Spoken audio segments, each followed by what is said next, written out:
ನಮಸ್ಕಾರ. ಸಮಗ್ರ ಶಿಕ್ಷಣ ಯೋಜನೆ 2022-23ನೇ ಸಾಲಿನಲ್ಲಿ ಅನುಷ್ಠಾನಗೊಂಡ ಶಾಲಾ ಹಂತದ ಕಾರ್ಯಚಟುವಟಿಕೆಗಳ ಸಾಮಾಜಿಕ ಲೆಕ್ಕ ಪರಿಶೋಧನಾ ಗ್ರಾಮ ಸಭೆ ಸರ್ವರಿಗೂ ಕೂಡ ಆಧಾರದ ಸ್ವಾಗತ. ಈ ಒಂದು ಗ್ರಾಮ ಸಭೆಯನ್ನ ನಾಡಗೀತೆಯೊಂದಿಗೆ ಪ್ರಾರಂಭ ಮಾಡೋಣ ಅಂತ ಎಲ್ಲರಲ್ಲಿ ವಿನಂತಿಸುತ್ತೇವೆ.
ಈಗ ಈ ಕಾರ್ಯಕ್ರಮಕ್ಕೆ ಆಗಮಿಸಿರುವಂತಹ ಎಲ್ಲ ಅತಿಥಿ ಗಣ್ಯರನ್ನ ಮತ್ತೆ ಪೋಷಕರನ್ನು ಸ್ವಾಗತಿಸಲಿದ್ದಾರೆ ನಮ್ಮ ಶಾಲಾ ಮುಖ್ಯೋಪಾಧ್ಯಾಯರು.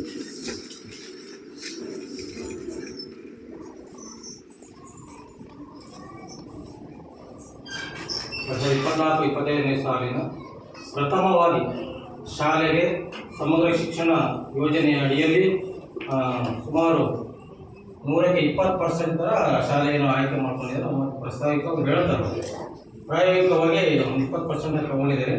ಅದು ಪಂಚಾಯತಿನ ಮೇಲ್ಮಟ್ಟದಲ್ಲಿ ಮಾಡುವಂಥದ್ದು ಅವರಿಯಲ್ಲಿರುವಂಥ ಮ್ಯಾನಿಫೆಸ್ಟೋದು. ಹಾಗಾಗಿ ಶಾಲೆಗಳನ್ನು ಕೂಡ ತಗೋಬೇಕು ಅನ್ನೋ ಉದ್ದೇಶ ಇಟ್ಕೊಂಡು ಮಾಡ್ತಿರುವಂಥದ್ದು. ಹಾಗಾಗಿ ಈ ಒಂದು ಕಾರ್ಯಕ್ರಮಕ್ಕೆ ನಮ್ಮ ಅಧ್ಯಕ್ಷ ಸ್ಥಾನವನ್ನು ವಹಿಸಿಕೊಂಡಿರುವಂತಹ ಶ್ರೀಯುತ ರಾಜು ಶೆಟ್ಟಿ ಅವರಿಗೆ ನಮ್ಮ ನಿಮ್ಮೆಲ್ಲರ ಪರವಾಗಿ ಹಾಗೂ ನಮ್ಮ STMC ಅಧ್ಯಕ್ಷರಾದ ಶ್ರೀಯುತ ಮಂಜುನಾಥ್ ಇವರಿಗೂ ಕೂಡ ಸ್ವಾಗತವನ್ನು ಬಯಸುತ್ತೇವೆ. ಹಾಗೂ ನಮ್ಮ ಗ್ರಾಮ ಪಂಚಾಯತ್ ಸದಸ್ಯರಾದ ಶ್ರೀಯುತ NL ಚಂದ್ರಶೇಖರ್ ಅವರು ಕೂಡ ಆಗಮಿಸಿದ್ದಾರೆ, ಅವರಿಗೂ ಕೂಡ ಸ್ವಾಗತವನ್ನು ಬಯಸುತ್ತೇವೆ.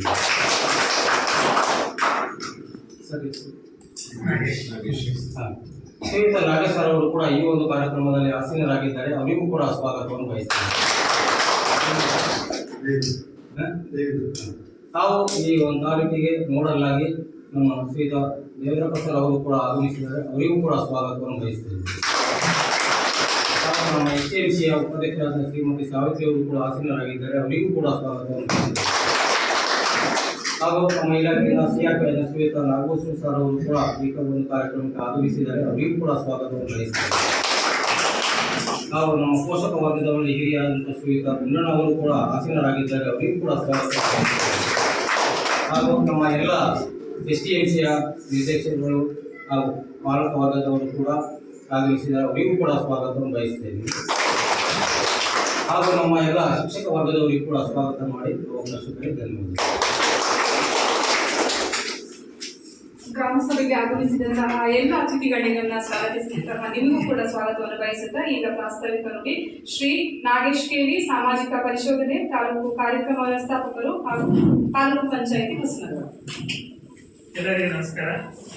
2022-23 ಸಾಲಿನ ಸಮಗ್ರ ಶಿಕ್ಷಣ ಯೋಜನೆಗೆ ಸಂಬಂಧಪಟ್ಟಂತೆ ಸಾಮಾಜಿಕ ಪರಿಶೋಧನೆ ಗ್ರಾಮ ಸಭೆಯನ್ನು ನಡೆಸ್ತಾ ಇದ್ದೀವಿ. ಈಗಲೂ ಸಭೆಯ ಅಧ್ಯಕ್ಷತೆಯನ್ನು ವಹಿಸಿರ್ತಕ್ಕಂಥ ಊರಿನ ಹಿರಿಯರೇ, STMC ಅಧ್ಯಕ್ಷರೇ, ಗ್ರಾಮ ಪಂಚಾಯತಿಯ ಸದಸ್ಯರೇ, STMC ಅಧ್ಯಕ್ಷರೇ, ಸಮೂಹ ವ್ಯಕ್ತಿಗಳೇ, ಹಾಗೆಲ್ಲ ಪೋಷಕರಿದ್ದಾರೆ, ಹಾಗೆಲ್ಲ STMC ಸದಸ್ಯರೇ, ಹಾಗೆಲ್ಲ ಶಿಕ್ಷಕರೇ, ಈ ಒಂದು ಸಮಗ್ರ ಶಿಕ್ಷಣ ಯೋಜನೆ ಅಂತಕ್ಕಂಥದ್ದನ್ನ ನಾವು ಈ ಬಾರಿಯಿಂದ ಸಾಮಾಜಿಕ ಪರಿಶೋಧನೆಗೆ ತಗೊಂಡಿರ್ತಕ್ಕಂಥದ್ದು. ಅಂದರೆ ಬಿಸಿಯೂಟ ಯೋಜನೆಗೆ ಸಂಬಂಧಪಟ್ಟಂತೆ ನಾವು ಶಾಲೆಗಳಲ್ಲಿ ಈಗಾಗಲೇ 4-5 ವರ್ಷಗಳಿಂದ ಆಯ್ದ ಶಾಲೆಗಳನ್ನ ಆಯ್ಕೆ ಮಾಡ್ಕೊಂಡ್ಬಿಟ್ಟು ಸಾಮಾಜಿಕ ಪರಿಶೋಧನೆ ನಡೆಸಿ ವರದಿಯನ್ನು ಕೊಡ್ತಾ ಇದ್ದೇವೆ. ಈ ಸಮಗ್ರ ಶಿಕ್ಷಣ ಯೋಜನೆ ಎಲ್ಲ ಶಾಲೆಗಳಲ್ಲೂ ಕೂಡ ಸಾಮಾಜಿಕ ಒಳಪಡಿಸಬೇಕು ಅನ್ನೋದು ಸರ್ಕಾರದ ಆದೇಶ ಇದೆ. ಆದರೆ ಈ ಬಾರಿ ನಾವು 20% ಶಾಲೆಗಳನ್ನ ಸಾಮಾಜಿಕ ಪರಿಶೋಧನೆಯನ್ನು ನಡೆಸ್ತಾ ಇರ್ತಕ್ಕಂಥದ್ದು. ಈ ಸಾಮಾಜಿಕ ಪರಿಶೋಧನೆ ನಡೆಸ್ತಕ್ಕಂಥ ಪ್ರಮುಖ ಉದ್ದೇಶ ಅಂತಂದ್ರೆ, ಯಾವುದೇ ಒಂದು ಯೋಜನೆ ಸರ್ಕಾರದಿಂದ ಜಾರಿಗೆ ಬಂದರೆ ಆ ಒಂದು ಯೋಜನೆ ಈ ಕೆಳಮಟ್ಟದಲ್ಲಿ ಹೇಗೆ ಕಾರ್ಯಗತಗೊಳ್ತಾ ಇದೆ ಅಂತಕ್ಕಂಥದ್ದನ್ನು ಸರ್ಕಾರಕ್ಕೆ ವರದಿಯನ್ನು ಸಲ್ಲಿಸಬೇಕಾಗಿರುತ್ತೆ. ಆ ನಿಟ್ಟಿನಲ್ಲಿ ನಾವು ಈ ಒಂದು ಸಾಮಾಜಿಕ ಪರಿಶೋಧನೆ ನಡೆಸ್ತಕ್ಕಂಥದ್ದು. ಬೇರೆಲ್ಲ ಆಡಿಟ್ಗಳನ್ನು ನೀವು ನೋಡಿದ್ರಿ, ಎಲ್ಲವೂ ಕೂಡ ಇಂಟರ್ನಲ್ ಆಗಿ ನಡೆಯುತ್ತೆ, ಎಲ್ಲ ದಾಖಲಾತಿಗಳನ್ನ ಪರಿಶೀಲನೆ ಮಾಡ್ತಾರೆ, ಹಾಗೆ ವರದಿಯನ್ನು ಕೊಡ್ತಕ್ಕಂಥದ್ದಿದೆ. ಆದರೆ ಈ ಒಂದು ಸಾಮಾಜಿಕ ಪರಿಶೋಧನೆ ಏನಿದೆ ಇದು ಒಂಥರ ವಿಭಿನ್ನವಾದ ಪ್ರಕ್ರಿಯೆ. ನಾವಿಲ್ಲಿ ದಾಖಲಾತಿಗಳನ್ನ ಪರಿಶೀಲನೆ ಮಾಡಬೇಕಾಗುತ್ತೆ, ಹಾಗೆ ಫಲಾನುಭವಿಗಳೇನಿದ್ದಾರೆ ಆ ಫಲಾನುಭವಿಗಳನ್ನ ಕೂಡ ಸಂದರ್ಶನ ಮಾಡ್ತಕ್ಕಂಥದ್ದು, ಹಾಗೆ ಪೋಷಕರೊಂದಿಗೆ ಚರ್ಚೆಯನ್ನು ಮಾಡ್ತಕ್ಕಂಥದ್ದು, ಹಾಗೆ ಶಿಕ್ಷಕರೊಂದಿಗೆ ಚರ್ಚೆಯನ್ನು ಮಾಡ್ತಕ್ಕಂಥದ್ದು. ಹೀಗೆ ನಾವು ಏನು ಸಮಾಜದ ಮಧ್ಯದಲ್ಲಿ ಹೋಗಿ ಈ ಒಂದು ಯೋಜನೆಗೆ ಸಂಬಂಧಪಟ್ಟಂತೆ ಏನೆಲ್ಲ ಅಂಶಗಳು ನಡೀತಾ ಇದೆ, ಏನೆಲ್ಲ ಸರ್ಕಾರದ ಮಾರ್ಗಸೂಚಿಯಂತೆ ಅದು ನಡೀತಾ ಇದೆ ಇಲ್ಲ ಅಂತಕ್ಕಂಥದ್ದು ನಾವು ತಿಳ್ಕೊಬೇಕಾಗುತ್ತೆ. ಹಾಗಾಗಿ ಈ ಒಂದು ಸಾಮಾಜಿಕ ಪರಿಶೋಧನೆ ನಾವು ಈಗಾಗಲೇ 4-5 ದಿನಗಳಿಂದ ಕೈಗೊಂಡಿರ್ತಕ್ಕಂಥದ್ದು. ಈ ಸಮಗ್ರ ಶಿಕ್ಷಣ ಯೋಜನೆಯ ಪ್ರಮುಖ ಉದ್ದೇಶ ಅಂತಂದ್ರೆ, ಇದು 2018-19 ಜಾರಿಗೆ ಬಂದಿರತಕ್ಕಂಥದ್ದು. ಈ ಒಂದು ಶಾಲಾ ವ್ಯಾಪ್ತಿಯಲ್ಲಿ ಯಾವುದೇ ಮಗು ಕಲಿಕೆಯಿಂದ ಹೊರಗುಳಿಬಾರ್ದು, ಎಲ್ಲ ಮಕ್ಕಳನ್ನು ಕೂಡ ಶಾಲೆಗೆ ಕರೆತರಬೇಕು ಅಂತಕ್ಕಂಥದ್ದು. ಹಾಗೆ 1ನೇ ತರಗತಿಯಿಂದ 12ನೇ ತರಗತಿವರೆಗೆ ಉಚಿತ ಹಾಗೂ ಕಡ್ಡಾಯ ಶಿಕ್ಷಣವನ್ನು ಒದಗಿಸಬೇಕು ಅಂತ. ಹಾಗೆ ವಿಶೇಷ ಚೇತನ ಮಕ್ಕಳೇನಾದರೂ ಅವರಿಗೂ ಕೂಡ ವೃತ್ತಿಪರ ಶಿಕ್ಷಣವನ್ನು ಒದಗಿಸಬೇಕು. ಹಾಗೆ ಶಿಕ್ಷಕರಿಗೂ ಕೂಡ ಅವರಿಗೆ ತರಬೇತಿಯನ್ನು ಆಯೋಜಿಸುವ ಮುಖಾಂತರ ಅವರ ಶಿಕ್ಷಣ ನೀಡತಕ್ಕಂಥ ಗುಣಮಟ್ಟ ಅಧಿಕಗೊಳಿಸ್ತಕ್ಕಂಥದ್ದು ಕೂಡ ಇದೆ. ಹಾಗಾಗಿ ಎಲ್ಲ ದೃಷ್ಟಿಯಿಂದ ಈ ಒಂದು ಸಮಗ್ರ ಶಿಕ್ಷಣ ಯೋಜನೆಯನ್ನು ಸರ್ಕಾರ ಜಾರಿಗೆ ತಂದಿರ್ತಕ್ಕಂಥದ್ದು. ಈ ಒಂದು ಯೋಜನೆ ಈ ಶಾಲಾ ಹಂತದಲ್ಲಿ ಹೇಗೆ ಕಾರ್ಯಗತಗೊಳ್ತಿದೆ ಅಂತಕ್ಕಂಥದ್ದನ್ನು ನಾವು ಈಗಾಗಲೇ ಮಕ್ಕಳೊಂದಿಗೆ ಸಂದರ್ಶನ ನಡೆಸಿ ಮಕ್ಕಳು ಏನೆಲ್ಲ ಅಭಿಪ್ರಾಯಗಳನ್ನು ವ್ಯಕ್ತಪಡಿಸಿದರೆ ಅದನ್ನು ನಾವು ವರದಿಯಲ್ಲಿ ಸೇರಿಸ್ಕೊಂಡಿದ್ದೀವಿ. ಹಾಗೆ ಪೋಷಕರ ಮನೆಗಳಿಗೆ ಭೇಟಿ ಮಾಡಿಬಿಟ್ಟು ಅದರ ಒಂದು ವರದಿಯನ್ನು ಕೂಡ ತೆಗೆದುಕೊಂಡಿದ್ದಾರೆ. ಒಟ್ಟಾರೆಯಾಗಿ ನಮಗೆ ಸರ್ಕಾರದ ಮಾರ್ಗಸೂಚಿಯಂತೆ ಒಟ್ಟು 134 ಅಂಶಗಳ ಕುರಿತು ವರದಿಯನ್ನು ತಿಳಿರ್ತಕ್ಕಂಥದ್ದು. ಇದಕ್ಕೆ ಸಂಬಂಧಪಟ್ಟಂತೆ ನಾವೆಲ್ಲ ಆಯಾಮಗಳಲ್ಲೂ ಕೂಡ ಈ ಒಂದು ಪರಿಶೀಲನೆ ಮಾಡಬೇಕಾಗುತ್ತೆ. ಎಲ್ಲವನ್ನೂ ಕೂಡ ವರದಿಯಲ್ಲಿ ಸೇರಿಸಬೇಕಾಗಿರುತ್ತೆ. ಅದನ್ನೆಲ್ಲವೂ ಕೂಡ ಈಗಾಗಲೇ ಪರಿಶೀಲನೆ ಮಾಡಿದ್ವಿ. ಅದರ ವರದಿಯನ್ನು ತಮ್ಮ ಮುಂದೆ ಇಡ್ತೇವೆ. ಹಾಗೆ ತಾವುಗಳು ಕೂಡ ಈ ಒಂದು ವರದಿಯ ಕುರಿತಂತೆ ಏನಾದರೂ ಅಂಶಗಳು ವರದಿಯಲ್ಲಿ ಬಿಟ್ಟೋಗಿದ್ದರೆ ಸೇರಿಸಲಿಕ್ಕೆ ಅವಕಾಶ ಇದೆ. ಹಾಗೆ ವರದಿಯಲ್ಲಿ ಏನಾದರೂ ಕೂಡ ಸೇರಿರ್ತಕ್ಕಂಥ ಅಂಶಗಳೇನಾದರೂ ತಪ್ಪಾಗಿದೆ ಅದನ್ನು ಕೂಡ ಸರಿಪಡಿಸಲಿಕ್ಕೆ ಕೂಡ ಈ ಒಂದು ಗ್ರಾಮ ಸಭೆಗೆ ಅವಕಾಶ ಇದೆ. ಹಾಗಾಗಿ ಕೆಲವರು ಕೂಡ ಪರಿಶೋಧನೆಯಲ್ಲಿ ಕೆಲವರು ಕೂಡ ಭಾಗವಹಿಸಬೇಕು ಅಂತ ಹೇಳ್ತಾ ಇಲ್ಲಿ ಪ್ರಾಸ್ತಾವಿಕವಾಗಿ ಮಾತಾಡಲಿಕ್ಕೆ ಅವಕಾಶ ಕೊಡಲಿಕ್ಕೆ ನಮ್ಮೆಲ್ಲರೂ ವಾಸ್ತವಿಕ ನುಡಿಗಳನ್ನಾಡಿದಂತಹ ಶ್ರೀಯುತ ನಾಗೇಶ್ ಕೇಳಿ ಇವರಿಗೆ ಧನ್ಯವಾದಗಳು. ಈಗ ವರದಿ ಮಂಡನೆ ಗ್ರಾಮ ಸಂಪನ್ಮೂಲ ವ್ಯಕ್ತಿಗಳಾದಂತಹ ಶ್ರೀಯುತ ದೇವೇಂದ್ರ ಪ್ರಸಾದ್ ಇವರಿಂದ.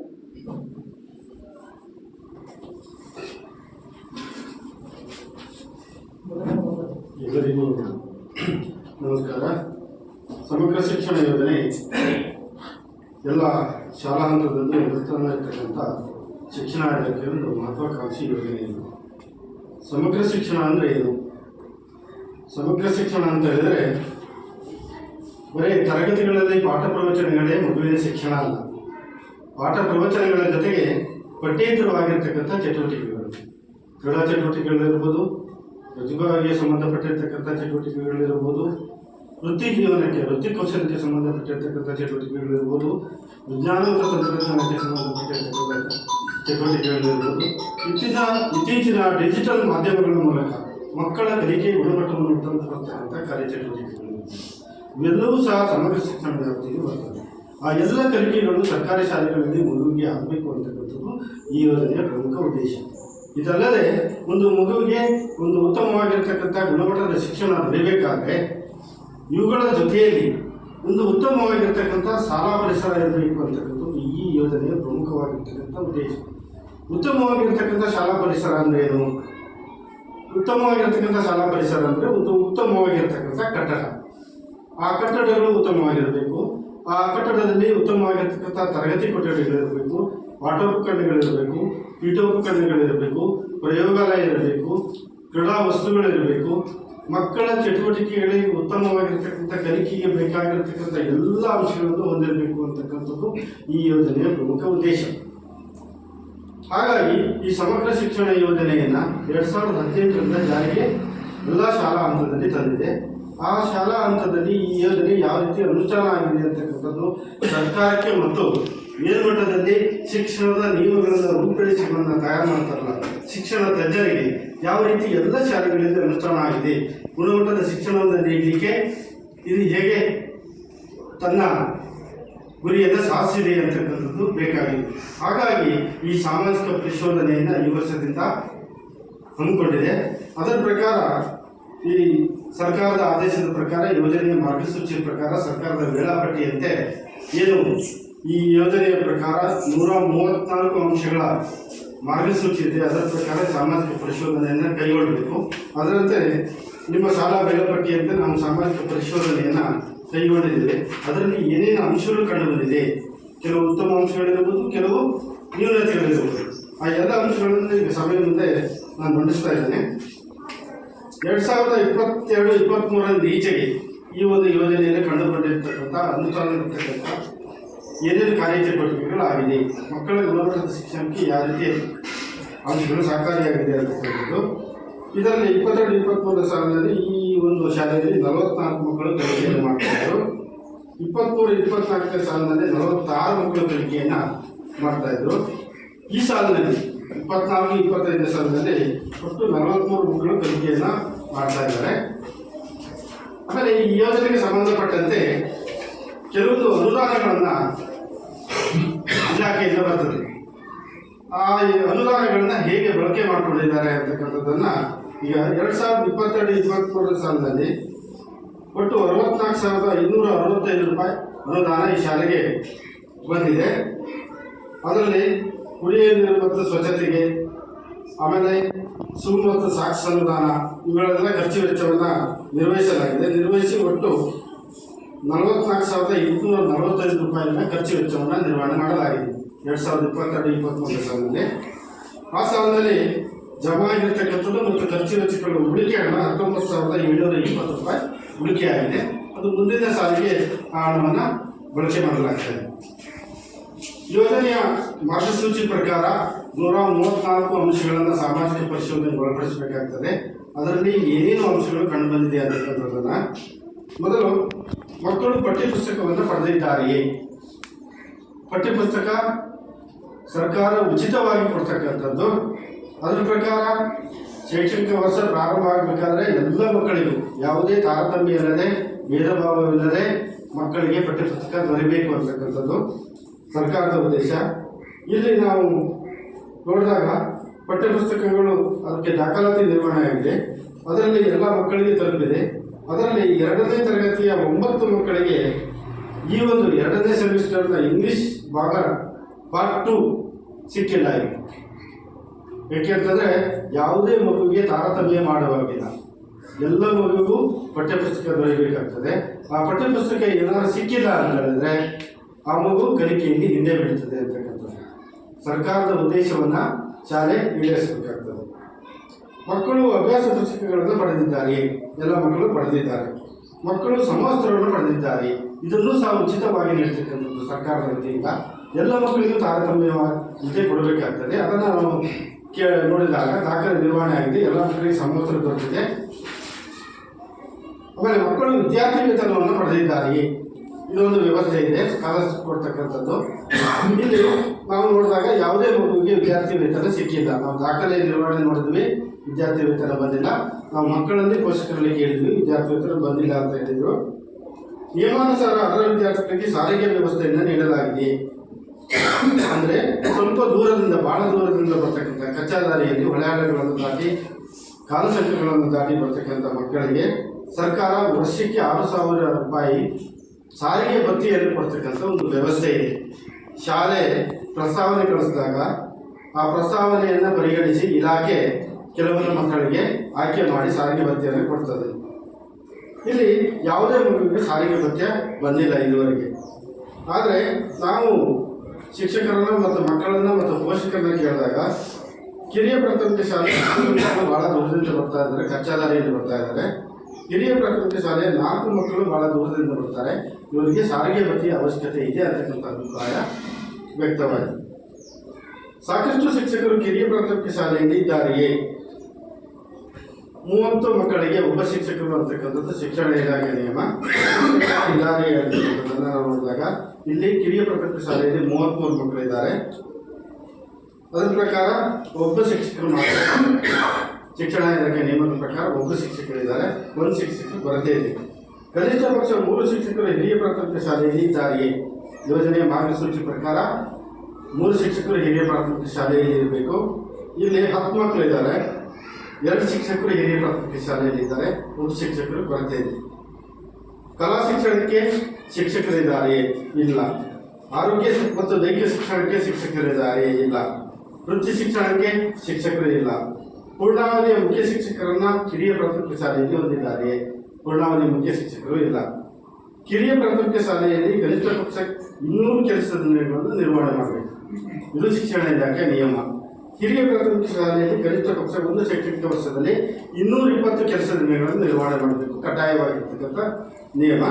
ಇದರ ಪ್ರಕಾರ ನಾವು ಇಲ್ಲಿ 2 ಹಿರಿಯ ಮತ್ತು ಕಿರಿಯ ಶಾಲೆಗಳಲ್ಲಿ 2022-23 23-24ನೇ ಸಾಲಿನಲ್ಲಿ 249 ದಿನಗಳನ್ನು ನಿರ್ವಹಣೆ ಮಾಡಿರ್ತಕ್ಕಂಥದ್ದು ಇಲ್ಲಿ ಕಂಡುಬಂತು, ದಾಖಲೆಗಳನ್ನು ಪರಿಶೀಲನೆ ಮಾಡಿದರು.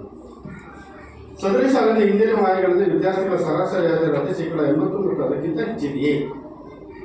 ಶಿಕ್ಷಣ ಇಲಾಖೆ ನಿಯಮ ಮಕ್ಕಳ ಗುಣಮಟ್ಟದ ಶಿಕ್ಷಣ ಕಲಿಕೆ ಮಾಡಿದರೆ ಎಲ್ಲ ಮಕ್ಕಳು ಉತ್ತಮವಾಗಿರ್ತಕ್ಕಂಥ ಹಾಜರಾತಿಯನ್ನು ಹೊಂದಿರಬೇಕು. ಈ ನಿಯಮದ ಪ್ರಕಾರ ಎಲ್ಲ 80ಕ್ಕಿಂತ ಜಾಸ್ತಿ ಇದೆಯೇ ಅಂತಕ್ಕಂಥದ್ದನ್ನು ನಾವು ದಾಖಲಾತಿಯನ್ನು ಪರಿಶೀಲನೆ ಮಾಡಿದ್ವಿ. ಇಲ್ಲಿ 80ಕ್ಕಿಂತ ಜಾಸ್ತಿ ಇರ್ತಕ್ಕಂಥದ್ದು ಕಂಡುಬಂದಿದೆ. ಶಾಲೆಗೆ ಬರುವ ಮಾರ್ಗವು ಸುರಕ್ಷಿತವಾಗಿದೆಯೇ? ಶಾಲೆಗೆ ಬರ್ತಕ್ಕಂಥ ಮಾರ್ಗ ಏನಾದರೂ ಸುರಕ್ಷಿತ ಆಗಿದೆಯೇ ಅಂತಕ್ಕಂಥದ್ದನ್ನು ನಾವು ಪರಿಶೀಲನೆಗೆ ಒಳಪಡಿಸಬೇಕು.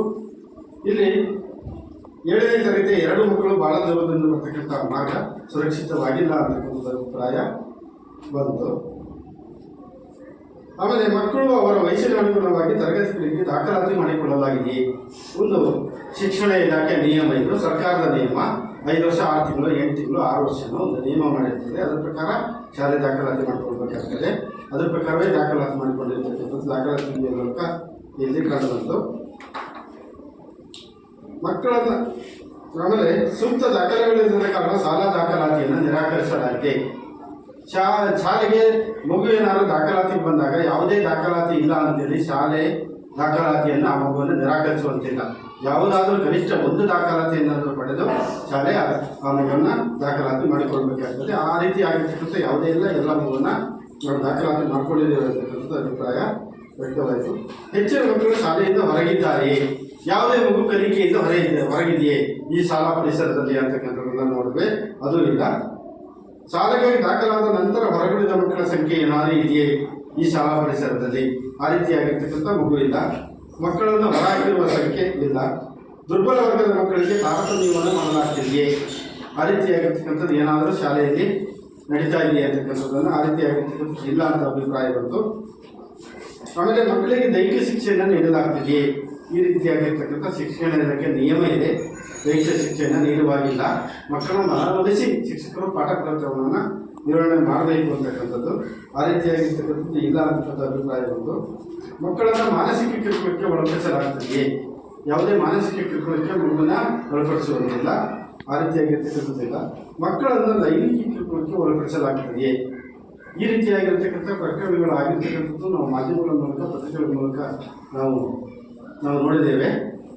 ಆ ರೀತಿಯಾಗಿರ್ತಕ್ಕಂಥದ್ದು ಏನಾದರೂ ಈ ಶಾಲೆಯಲ್ಲಿ ಇದೆಯೇ ಅಂತಕ್ಕಂಥದ್ದನ್ನು ನಾವೆಲ್ಲ ಅಭಿಪ್ರಾಯವನ್ನು ಸಂಗ್ರಹಣೆ ಮಾಡಿದ್ವಿ. ಇಲ್ಲ ಅಂತಕ್ಕ ಅಭಿಪ್ರಾಯ ಬಂತು. ಆಮೇಲೆ ವಿಶೇಷ ಅಗತ್ಯವುಳ್ಳ ಮಗುವನ್ನು ಗುರುತಿಸಲಾಗಿದೆಯೇ?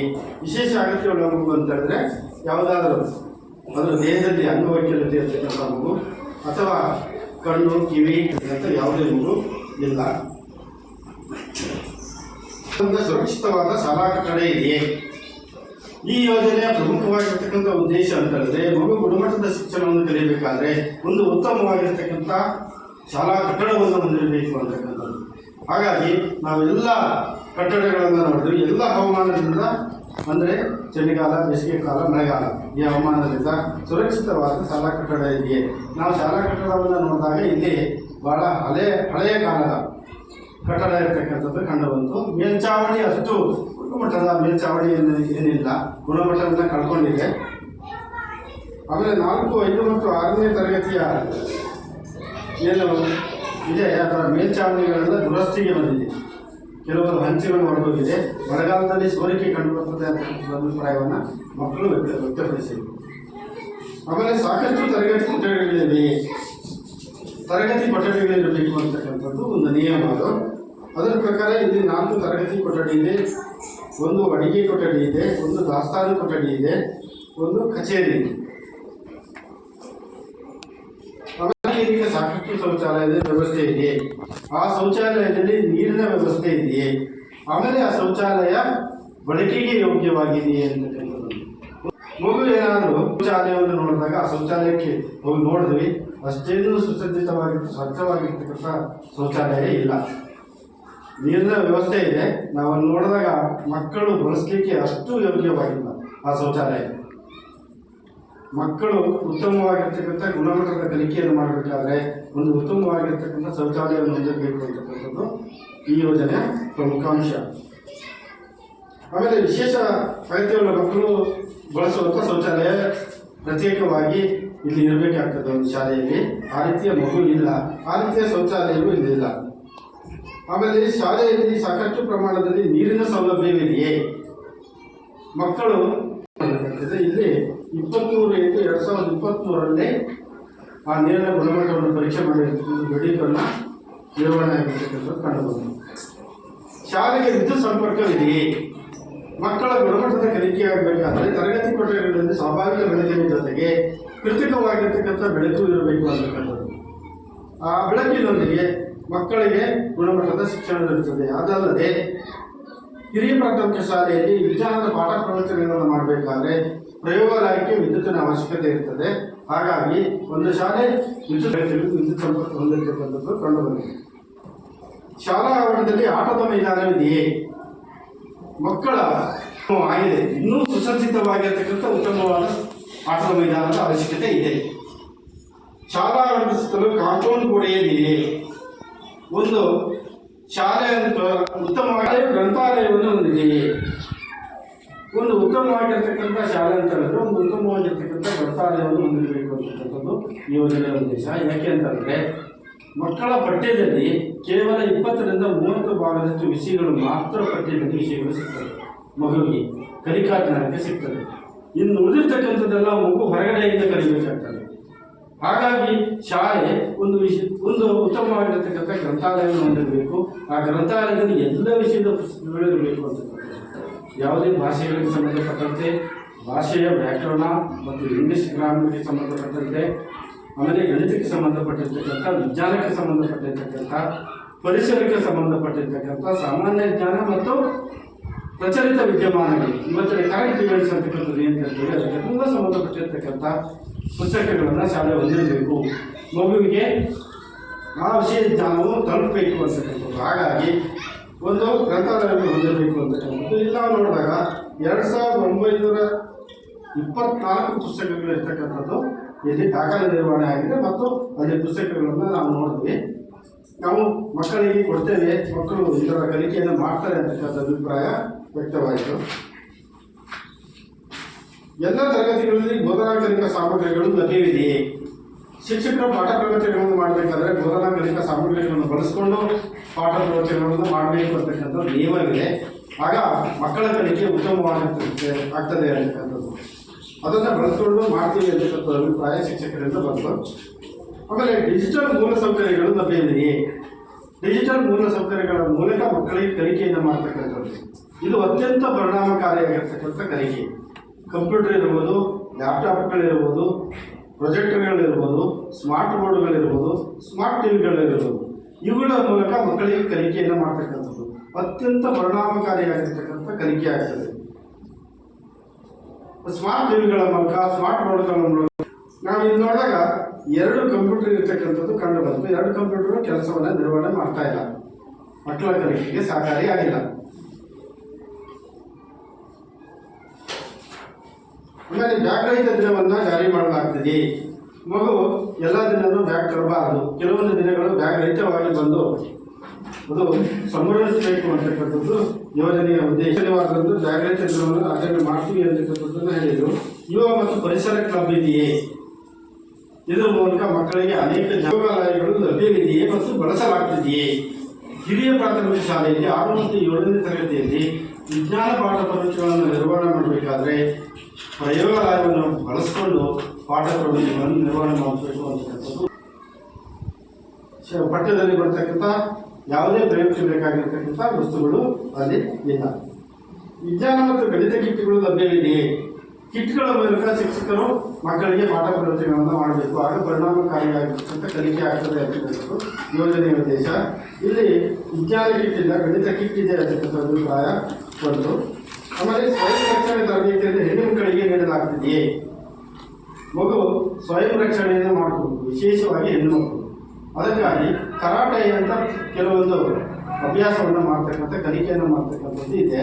ಅದರಲ್ಲಿ ಕೆಲವೊಂದು ದೊಡ್ಡ ದೊಡ್ಡ ಶಾಲೆಗಳಲ್ಲಿ ಶಿಕ್ಷಕರ ಸರ್ಕಾರದಿಂದ ನೇಮಕಾತಿದೆ. ಕೆಲವೊಂದು ಶಾಲೆಗಳಲ್ಲಿ ಖಾಸಗಿಯಾಗಿ ಕೆಲವು ಶಿಕ್ಷಕರನ್ನ ಕರೆಸ್ಕೊಂಡು ಈ ರೀತಿಯಾಗಿರ್ತಕ್ಕಂಥ ತರಬೇತಿ ನೀಡತಕ್ಕಂಥದ್ದಿದೆ. ಇಲ್ಲಿ ಅದು ಯಾವುದೇ ಇಲ್ಲ ಅಂತಕ್ಕಂಥ ಅಭಿಪ್ರಾಯ ಒಂದು. ಆಮೇಲೆ ಶಾಲೆಯಲ್ಲಿರುವ ಘನ ಮತ್ತು ದ್ರವ ತ್ಯಾಜ್ಯದ ವಿಲೇವಾರಿ ಯಾವ ರೀತಿ ಇದೆ ಅಂತಕ್ಕಂಥದ್ದನ್ನು ನಾವು ಪರಿಶೀಲನೆ ಮಾಡಬೇಕಾಗ್ತದೆ. ನಾವು ಎಲ್ಲವನ್ನ ಸಂಗ್ರಹಿಸಿರ್ತೇವೆ, ಸ್ಥಳೀಯ ಗ್ರಾಮ ಪಂಚಾಯತಿ ವಿಲೇವಾರಿ ಮಾಡ್ತದೆ ಅಂತಕ್ಕಂಥ ಅಭಿಪ್ರಾಯವನ್ನು ವ್ಯಕ್ತಪಡಿಸಿದರು. ಕೆಲವು ಮೂಲಸೌಕರ್ಯಗಳು ಇತರ ಇಲಾಖೆಗಳ ಯೋಜನೆಗಳಿಂದ ಮಂಜೂರಾಗಿದೆಯೇ ಮತ್ತು ನಿರ್ವಹಿಸಲಾಗಿದೆಯೇ ಅಂತಕ್ಕಂಥದ್ದು. ಶಾಲೆಯನ್ನು ಒಂದು ಉತ್ತಮವಾಗಿರ್ತಕ್ಕಂಥ ಶಾಲೆಯನ್ನು ನಿರ್ಮಾಣ ಮಾಡಬೇಕಾದ್ರೆ ಇಲಾಖೆಯ ಅನುದಾನದಿಂದ ಶಾಲೆಯನ್ನು ನಿರ್ವಹಿಸಲಿಕ್ಕೆ ಸಾಧ್ಯತೆ ಇಲ್ಲ. ಬೇರೆ ಇಲಾಖೆಯ ಅನುದಾನಗಳನ್ನು ಪಡ್ಕೊಂಡು ಶಾಲೆಯ ಅಭಿವೃದ್ಧಿಯನ್ನು ಭೌತಿಕವಾಗಿರ್ತಕ್ಕಂಥ ಅಭಿವೃದ್ಧಿ ಮತ್ತು ಶೈಕ್ಷಣಿಕವಾಗಿರ್ತಕ್ಕಂಥ ಅಭಿವೃದ್ಧಿಯನ್ನು ಮಾಡಬೇಕಾಗ್ತದೆ. ಆ ಅವಕಾಶವನ್ನು ಸರ್ಕಾರ ಮಾಡಿಕೊಟ್ಟಿದೆ ಈ ಇಲಾಖೆಗೆ. ಬೇರೆ ಯಾವುದೇ ಇಲಾಖೆಗೆ ಬೇರೆ ಬೇರೆ ಇಲಾಖೆಗಳ ಅನುದಾನ ಇಲ್ಲ. ಆದರೆ ಶಿಕ್ಷಣ ಇಲಾಖೆಗೆ, ಶಾಲೆಗಳ ಅಭಿವೃದ್ಧಿಗೆ ಮಾತ್ರ ಬೇರೆ ಇಲಾಖೆಯಿಂದ ಅನೇಕ ಅನುದಾನವನ್ನು ನೀಡೋದಕ್ಕೆ ಅವಕಾಶವನ್ನು ಮಾಡಿಕೊಟ್ಟಿದೆ. ಯಾವುದೇ ಗ್ರಾಮ ಪಂಚಾಯತಿ ಇರ್ಬೋದು, ತಾಲೂಕು ಪಂಚಾಯತಿ ಇರ್ಬೋದು, ಜಿಲ್ಲಾ ಪಂಚಾಯತಿ ಇರ್ಬೋದು, ಶಾಸಕರ ಅನುದಾನ ಇರ್ಬೋದು, ಸಂಸದರ ಅನುದಾನ ಇರ್ಬೋದು, ಶಿಕ್ಷಕರ ಪ್ರತಿನಿಧಿಗಳ ಅನುದಾನ ಇರ್ಬೋದು. ಈ ಅನುದಾನಗಳನ್ನು ಬಳಕೆ ಮಾಡಿಕೊಂಡು ಅನೇಕ ರೀತಿಯಾಗಿರ್ತಕ್ಕಂಥ ಭೌತಿಕವಾಗಿರ್ತಕ್ಕಂಥ ಅಭಿವೃದ್ಧಿಯನ್ನು ಪಡ್ತಕ್ಕಂಥದ್ದು ಮತ್ತು ಶೈಕ್ಷಣಿಕವಾಗಿರ್ತಕ್ಕಂಥ ಎಲ್ಲ ಅಭಿವೃದ್ಧಿಯನ್ನು ಮಾಡ್ತಕ್ಕಂಥ ಅವಕಾಶವನ್ನು ಮಾಡಿಕೊಟ್ಟಿದೆ. ಆ ರೀತಿಯಲ್ಲಿ ಅವುಗಳನ್ನೆಲ್ಲ ಬಳಕೆ ಮಾಡಿಕೊಂಡು ವ್ಯಕ್ತವಾಯಿತು. ಆಮೇಲೆ ಶಿಕ್ಷಕರು ನಿಯಮಿತವಾಗಿ ಶಾಲೆಗೆ ಹಾಜರಾಗ್ತಾರೆ. ನಾವು ಪರಿಶೀಲನೆಗೆ ಒಳಪಡಿಸಬೇಕಾಗ್ತದೆ. ಶಿಕ್ಷಣ ಇಲಾಖೆ ನಿಯಮ ಒಂದು ಸಮಯ ಇದೆ, ಆ ಸಮಯಕ್ಕೆ ಸರಿಯಾಗಿ ಹಾಜರಾಗಬೇಕು ಅಂತೇಳಿ ನಾವು ಪರಿಶೀಲನೆ ಒಳಪಡಿಸಿದಾಗ ಹಾಜರಾಗ್ತಾರೆ ಅಂತ ಹೇಳಿದರು. ಪ್ರತಿದಿನ ಶಾಲೆಗೆ ತಡವಾಗಿ ಬರ್ತಾರೆ ಶಿಕ್ಷಕರು ಅಂತಕ್ಕಂಥದ್ದು ಏನಾದ್ರು ಇದೆಯಾ ಅಂತಕ್ಕಂಥದ್ದನ್ನು ಕೇಳಿದ್ವಿ. ಇಲ್ಲ ಅಂತಕ್ಕಂಥದ್ದು ಹೇಳಿದರು. ಶಿಕ್ಷಕರು ಪ್ರತಿದಿನ ಶಾಲೆಯಿಂದ ಮುಂಚಿತವಾಗಿ ತೆರಳುತ್ತಾರೆಯೇ? ಆ ರೀತಿಯಾಗಿರ್ತಕ್ಕಂಥದ್ದು ಮಾಡುವಂಗಿಲ್ಲ. ಶಿಕ್ಷಕರು ಶಿಕ್ಷಣ ಇಲಾಖೆ ನಿಗದಿಪಡಿಸಿದ ಸಮಯವನ್ನು ಅವರು ಕೆಲಸ ಕಾರ್ಯಗಳನ್ನು ನಿರ್ವಹಣೆ ಮಾಡಬೇಕಾಗ್ತದೆ. ಆ ರೀತಿಯಾಗಿರ್ತಕ್ಕಂಥದ್ದು ಇಲ್ಲ ಅಂತಕ್ಕಂಥ ಅಭಿಪ್ರಾಯ ಬಂತು. ಶಿಕ್ಷಕರು ನಿಯಮಿತವಾಗಿ ಪೋಷಕರನ್ನು ಭೇಟಿ ಮಾಡಿ ಮಕ್ಕಳ ಹಾಜರಾತಿ, ಸಾಮರ್ಥ್ಯ ಮತ್ತು ಕಲಿಕಾ ಪ್ರಗತಿಗಳ ಬಗ್ಗೆ ವಿವರಿಸುತ್ತಾರೆಯೇ? ಶಿಕ್ಷಣ ಇಲಾಖೆ ನಿಯಮದ ಪ್ರಕಾರ ಪಾಠ ಪ್ರವಚನಗಳನ್ನು ಮಾಡೋದ್ರ ಜೊತೆಗೆ ನಿಗದಿಪಡಿಸಿದ ಸಮಯದಲ್ಲಿ ಪರೀಕ್ಷೆಗಳನ್ನು ಮಾಡ್ತಕ್ಕಂಥದ್ದು, ಘಟಕ ಪರೀಕ್ಷೆಗಳನ್ನು ಮಾಡ್ತಕ್ಕಂಥದ್ದು, ಅದರ ಮೌಲ್ಯಮಾಪನ ಮಾಡ್ತಕ್ಕಂಥದ್ದು, ಮೌಲ್ಯಮಾಪನ ಮಾಡಿ ಮಕ್ಕಳಿಗೆ ಮಾಹಿತಿಯನ್ನು ನೀಡ್ತಕ್ಕಂಥದ್ದು, ಮಕ್ಕಳ ಪೋಷಕರಿಗೂ ಮಾಹಿತಿಯನ್ನು ನೀಡ್ತಕ್ಕಂಥದ್ದು, ಮಗು ಯಾವ ಹಂತದಲ್ಲಿ ಇದೆ ಅಂತಕ್ಕಂಥದ್ದು ಎಲ್ಲ ಮಾಹಿತಿಯನ್ನು ಪೋಷಕರಿಗೆ ನೀಡಬೇಕು. ಅದಲ್ಲದೆ ಮಗು ಏನಾದರೂ ಕಲಿಕೆಯಲ್ಲಿ ಹಿಂದುಳಿದರೆ ಯಾವ ರೀತಿಯಾಗಿರ್ತಕ್ಕಂಥ ಶೈಕ್ಷಣಿಕ ಕಲಿಕೆಯನ್ನು ಮುಂದುವರಿಯಲಿಕ್ಕೆ ಮಾರ್ಗಗಳನ್ನು ಆ ಮಗುವಿನ ಕಲಿಕೆಗೆ ಕಂಡುಕೊಡಬೇಕು ಅಂತಕ್ಕಂಥದ್ದು ಎಲ್ಲವನ್ನ ಮಾಡ್ತಕ್ಕಂಥ ನಿಯಮ ಇದೆ. ಅದರ ಪ್ರಕಾರ ಮಾಡ್ತೀವಿ ಅಂತಕ್ಕಂಥ ಅಭಿಪ್ರಾಯವನ್ನು ಶಿಕ್ಷಕರು ವ್ಯಕ್ತಪಡಿಸಿದರು. ಆಮೇಲೆ ಇತ್ತೀಚೆಗೆ ಶಿಕ್ಷಕರು ತರಬೇತಿಯನ್ನು ಪಡೆದಿದ್ದಾರೆ. ಇಲಾಖೆ ಅನೇಕ ತರಬೇತಿಗಳನ್ನು ನೀಡುತ್ತದೆ. ಕಾಲಕ್ಕೆ ಮಕ್ಕಳಿಗೆ ಗುಣಮಟ್ಟದ ಶಿಕ್ಷಣ ದೊರೆಯಬೇಕಾದ್ರೆ ಬದಲಾವಣೆಗೆ ತಕ್ಕ ಹಾಗೆ ತರಬೇತಿಯನ್ನು ನೀಡತಕ್ಕಂಥ ವ್ಯವಸ್ಥೆ ಇಲಾಖೆಯಲ್ಲಿದೆ. ಅದರ ಪ್ರಕಾರ ವೃತ್ತಿಪರ ತರಬೇತಿಯನ್ನು ಒಬ್ಬ ಶಿಕ್ಷಕರು ಪಡೆದಿದ್ದಾರೆ. ENK ನಲಿಕಲಿಗೆ ಸಂಬಂಧಪಟ್ಟಂತೆ ಇಂಗ್ಲಿಷ್ ನಲಿಕಲಿ ಅಭ್ಯಾಸಕ್ಕೆ ಸಂಬಂಧಪಟ್ಟಂತೆ ಒಬ್ಬ ಶಿಕ್ಷಕರು ಪಡೆದಿದ್ದಾರೆ. ಆಮೇಲೆ ಬುನಾದಿ, ಅಂಧ ಮಕ್ಕಳ ಬಾಲಕ ತರಬೇತಿ, ಹೀಗೆ ಅನೇಕ ತರಬೇತಿಗಳನ್ನು ಇಲ್ಲಿ ಪಡೆದಿರ್ತಕ್ಕಂಥದ್ದು ಕಂಡುಬಂತು. ಮಕ್ಕಳ ಮ್ಯಾಪಿಂಗ್ ಮತ್ತು ಜಾಡಿ ಹಿಡಿಯುವ ಕಾರ್ಯವನ್ನು ಮಾಡಲಾಗಿದೆ. ಶೈಕ್ಷಣಿಕ ವರ್ಷದ ಪ್ರಾರಂಭದಲ್ಲಿ ಮಗು ಏನಾದರೂ ದಾಖಲಾತಿಗೆ ಇನ್ನೂ ಉಳಿದಿದೆಯಾ ಈ ಶಾಲಾ ಪರಿಸರದಲ್ಲಿ, ಆಮೇಲೆ ದಾಖಲಾತಿಯಾಗಿ ಮಗು ಯಾವುದಾದ್ರು ಬಂದಿಲ್ವಾ ಅಂತಕ್ಕಂಥದ್ದು ಏನಾದರೂ ಮಕ್ಕಳ ಮ್ಯಾಪಿಂಗ್ ಮಾಡಬೇಕಾಗ್ತದೆ. ಮತ್ತು ಆ ಮಕ್ಕಳನ್ನು ಹೋಗಿ ಅಲ್ಲಿ ಸಂಪರ್ಕಿಸಿ ಆ ಮಕ್ಕಳನ್ನು ಶಾಲೆಗೆ ಕಳಿಸ್ತಕ್ಕಂಥದ್ದು ಕೆಲಸವನ್ನು ಶಾಲೆ ಮಾಡಬೇಕಾಗ್ತದೆ. ಆ ರೀತಿ ಮಾಡಿದ್ದೀವಿ ಅಂತಕ್ಕಂಥದ್ದನ್ನು ಹೇಳಿದರು. ಶಾಲೆಯನ್ನು ಇತರ ಉದ್ದೇಶಗಳಾಗಿ ಬಳಸಲಾಗುತ್ತಿದೆಯೇ? ಶಾಲೆಯನ್ನು ಯಾವುದೇ ಉದ್ದೇಶಗಳಿಗೆ ಬಳಸುವಾಗಿಲ್ಲ. STMC ಸಭೆಗಳು ನಡೆಯುತ್ತವೆ. ಪ್ರತಿ ತಿಂಗಳು STMC ಸಭೆಗಳು ನಡೆಯಬೇಕು. ಅದರಲ್ಲಿ ಶಾಲೆಯ ಎಲ್ಲ ಶೈಕ್ಷಣಿಕ ಪ್ರಗತಿ ಬಗ್ಗೆ ಚರ್ಚೆ ಆಗಬೇಕು. ಎಲ್ಲ ಭೌತಿಕವಾಗಿರ್ತಕ್ಕಂಥ ಶಾಲೆಯ ಪ್ರಗತಿ ಬಗ್ಗೆ ಚರ್ಚೆ ಆಗಬೇಕು ಅಂತ ಹೇಳಿದೆ. ಕನಿಷ್ಠ 12 ತಿಂಗಳಲ್ಲಿ 12 ಸಭೆಗಳು ಆಗಬೇಕು. ಸಭೆಗಳಾಗಿ ಅಲ್ಲಿ ನಡವಳಿಕೆಯನ್ನು ದಾಖಲಿಸಬೇಕು ಅಂತಕ್ಕಂಥದ್ದು ನಿಯಮ. ಅದರ ಪ್ರಕಾರ ನೋಡಿದಾಗ ಇಲ್ಲಿ 12ಕ್ಕಿಂತ ಹೆಚ್ಚು ಸಭೆಗಳಾಗಿರ್ತಕ್ಕಂಥದ್ದು ಮತ್ತು ನಡವಳಿಕೆ ದಾಖಲಾಗಿರ್ತಕ್ಕಂಥದ್ದು ಕಂಡುಬಂತು. ಆಮೇಲೆ STMC ಶಾಲಾಭಿವೃದ್ಧಿ ಯೋಜನೆಯನ್ನು ಸಿದ್ಧಪಡಿಸಿದೆ. ಶಾಲೆಯ ಅಭಿವೃದ್ಧಿಯ ಯೋಜನೆಯನ್ನು ಸಿದ್ಧಪಡಿಸಬೇಕು. ಆ ಒಂದು ಸಭೆಯಲ್ಲಿ ಸಿದ್ಧಪಡಿಸಿರ್ತಕ್ಕಂಥ ಫಲಕವನ್ನು ನೋಟಿಸ್ ಕೊಠಡಿಯಲ್ಲಿ ನಿರ್ವಹಣೆ ಮಾಡಲಾಗಿದೆ. ಆಮೇಲೆ ಕ್ಷೇತ್ರ ಶಿಕ್ಷಣಾಧಿಕಾರಿಗಳು ಮತ್ತು ಕ್ಷೇತ್ರ ಸಮನ್ವಯಾಧಿಕಾರಿಗಳು ಕಳೆದ 12 ತಿಂಗಳಲ್ಲಿ ಶಾಲೆಗೆ ಸರಿ ಭೇಟಿ ನೀಡಿದ್ದಾರೆ. ಇಲಾಖೆಯ ಅಧಿಕಾರಿಗಳು ವರ್ಷಕ್ಕೆ ಒಂದು ಸಾರಿಯಾದರೂ ಶಾಲೆಗೆ ಭೇಟಿ ನೀಡಬೇಕು. ಎಲ್ಲ ವಿಷಯ ಎಲ್ಲ ಭೌತಿಕವಾಗಿರ್ತಕ್ಕಂಥ ಶೈಕ್ಷಣಿಕ ಪ್ರಗತಿಗಳನ್ನು ಅವರು ಪರಿಶೀಲನೆ ಮಾಡಬೇಕು ಅಂತಕ್ಕಂಥದ್ದು ನಿಯಮ ಇದೆ. ಇಲ್ಲಿ ನಾವು ನೋಡಿದಾಗ 23-24 ಮತ್ತು 22-23 ಸಾಲದಲ್ಲಿ BO ಅವರು 2 ಸಾರಿ ಭೇಟಿ ನೀಡಿರ್ತಕ್ಕಂಥ ದಾಖಲೆ ನಿರ್ವಹಣೆ ಆಗಿದೆ. BRC ಅವರು ಭೇಟಿ ನೀಡಿರ್ತಕ್ಕಂಥ ಯಾವುದೇ ದಾಖಲೆ ನಿರ್ವಹಣೆ ಆಗಿಲ್ಲ. ಆಮೇಲೆ ಕ್ಲಸ್ಟರ್ ಸಂಪನ್ಮೂಲ ವ್ಯಕ್ತಿಗಳು ಕಳೆದ 12 ತಿಂಗಳಲ್ಲಿ ಶಾಲೆಗೆ 2 ಸಾರಿ ಭೇಟಿ ನೀಡಿದ್ದಾರೆ ಅಂತಕ್ಕಂಥದ್ದು. CRP ಅವರು ಕ್ಲಸ್ಟರ್ ಸಂಪನ್ಮೂಲ ವ್ಯಕ್ತಿ. ಇವರು ಇಲಾಖೆ ಮತ್ತು ಶಾಲೆಗೆ ಕೊಂಡಿ ಇದ್ದಂತೆ ಇಲಾಖೆ ಎಲ್ಲ ಮಾಹಿತಿಗಳನ್ನು ಶಾಲೆಗೆ ತಲುಪಿಸ್ತಕ್ಕಂಥದ್ದು, ಶಾಲೆಯ ಎಲ್ಲ ಮಾಹಿತಿಗಳನ್ನು ಇಲಾಖೆ ತಲುಪಿಸ್ತಕ್ಕಂಥದ್ದು. ಯಾವುದೇ ಶಾಲೆಯ ಭೌತಿಕವಾಗಿ ರಚಿಸಲಾಗಿದೆ. ಒಂದು ಶಾಲೆಯಲ್ಲಿ ಮಕ್ಕಳಿಗೆ ಏನಾದರೂ ತೊಂದರೆ ಆದಾಗ ಒಂದು ಸುರಕ್ಷತಾ ಸಮಿತಿ ಇರಬೇಕು ಅಂತಕ್ಕಂಥದ್ದು. ತೊಂದರೆ ಏನಾದರೂ ಆರೋಗ್ಯದಲ್ಲಿ ಬೇರೆ ರೀತಿಯಾಗಿರ್ತಕ್ಕಂಥ ತೊಂದರೆ ಆದಾಗ ಈ ಸುರಕ್ಷತಾ ಸಮಿತಿ ಹೆಚ್ಚು ಜವಾಬ್ದಾರಿ ವಹಿಸಿ ಆ ಮಗುವಿಗೆ ಎಲ್ಲ ರೀತಿಯಾಗಿರ್ತಕ್ಕಂಥ ಸೌಕರ್ಯಗಳನ್ನು ಒದಗಿಸ್ತಕ್ಕಂಥದ್ದು. ಹಾಗಾಗಿ ಒಂದು ಸುರಕ್ಷತಾ ಸಮಿತಿಯನ್ನು ರಚನೆ ಮಾಡಬೇಕು ಅಂತಕ್ಕಂಥದ್ದು ಇಲ್ಲಿ ಸುರಕ್ಷತಾ ಸಮಿತಿ ಇರ್ತಕ್ಕಂಥದ್ದು ಕಂಡುಬಂತು. ಆಮೇಲೆ ಶಾಲೆಯಲ್ಲಿ ಒಂದು ಸಲಹಾ ಪೆಟ್ಟಿಗೆ ಇರಬೇಕಂಥದ್ದು. ಏನಾದರೂ ದೂರುಗಳಿದ್ದರೆ ಗ್ರಾಮಸ್ಥರು ಪೋಷಕರಲ್ಲಿ ಒಂದು ದೂರಿನ ಮೂಲಕ ಒಂದು ದೂರು ಪೆಟ್ಟಿಗೆ ಅಂತ ನಿರ್ವಹಣೆ ಮಾಡಬೇಕು. ಅದನ್ನು ನಿರ್ವಹಣೆ ಮಾಡಲಾಗಿದೆ. ಆಮೇಲೆ ಒಂದು ಪ್ರಥಮ ಚಿಕಿತ್ಸಾ ಪೆಟ್ಟಿಗೆಯನ್ನು ನಿರ್ವಹಣೆ ಮಾಡಬೇಕು. ಮಕ್ಕಳು ಆಟ ಪಾಠದಲ್ಲಿ ಎಲ್ಲರೂ ಭಾಗವಹಿಸಿದಾಗ ಏನಾದರೂ ತೊಂದರೆಗಳಾದಾಗ, ಸಣ್ಣ ಪುಟ್ಟ ಗಾಯಗಳಾದಾಗ ಆ ಪ್ರಥಮ ಚಿಕಿತ್ಸಾ ಪೆಟ್ಟಿಗೆಯಲ್ಲಿ ಕನಿಷ್ಠ ಔಷಧಿಗಳನ್ನು ನಿರ್ವಹಣೆ ಮಾಡಬೇಕು. ಆ ಮಗುವಿಗೆ ಪ್ರಥಮ ಚಿಕಿತ್ಸೆಯನ್ನು ನೀಡಲಿಕ್ಕೆ ಆ ರೀತಿಯಾಗಿರ್ತಕ್ಕಂಥ ಪ್ರಥಮ ಚಿಕಿತ್ಸಾ ಪೆಟ್ಟಿಗೆ ಇದೆ. ಅದರಲ್ಲಿ ಕೆಲವು ಔಷಧಿಗಳು ನಿರ್ವಹಣೆ ಆಗಿಲ್ಲ, ಅದನ್ನು ನಿರ್ವಹಣೆ ಮಾಡ್ತೀವಿ ಅಂತಕ್ಕಂಥ ಅಭಿಪ್ರಾಯವನ್ನು ಮುಖ್ಯ ಶಿಕ್ಷಕರು ಹೇಳಿದರು.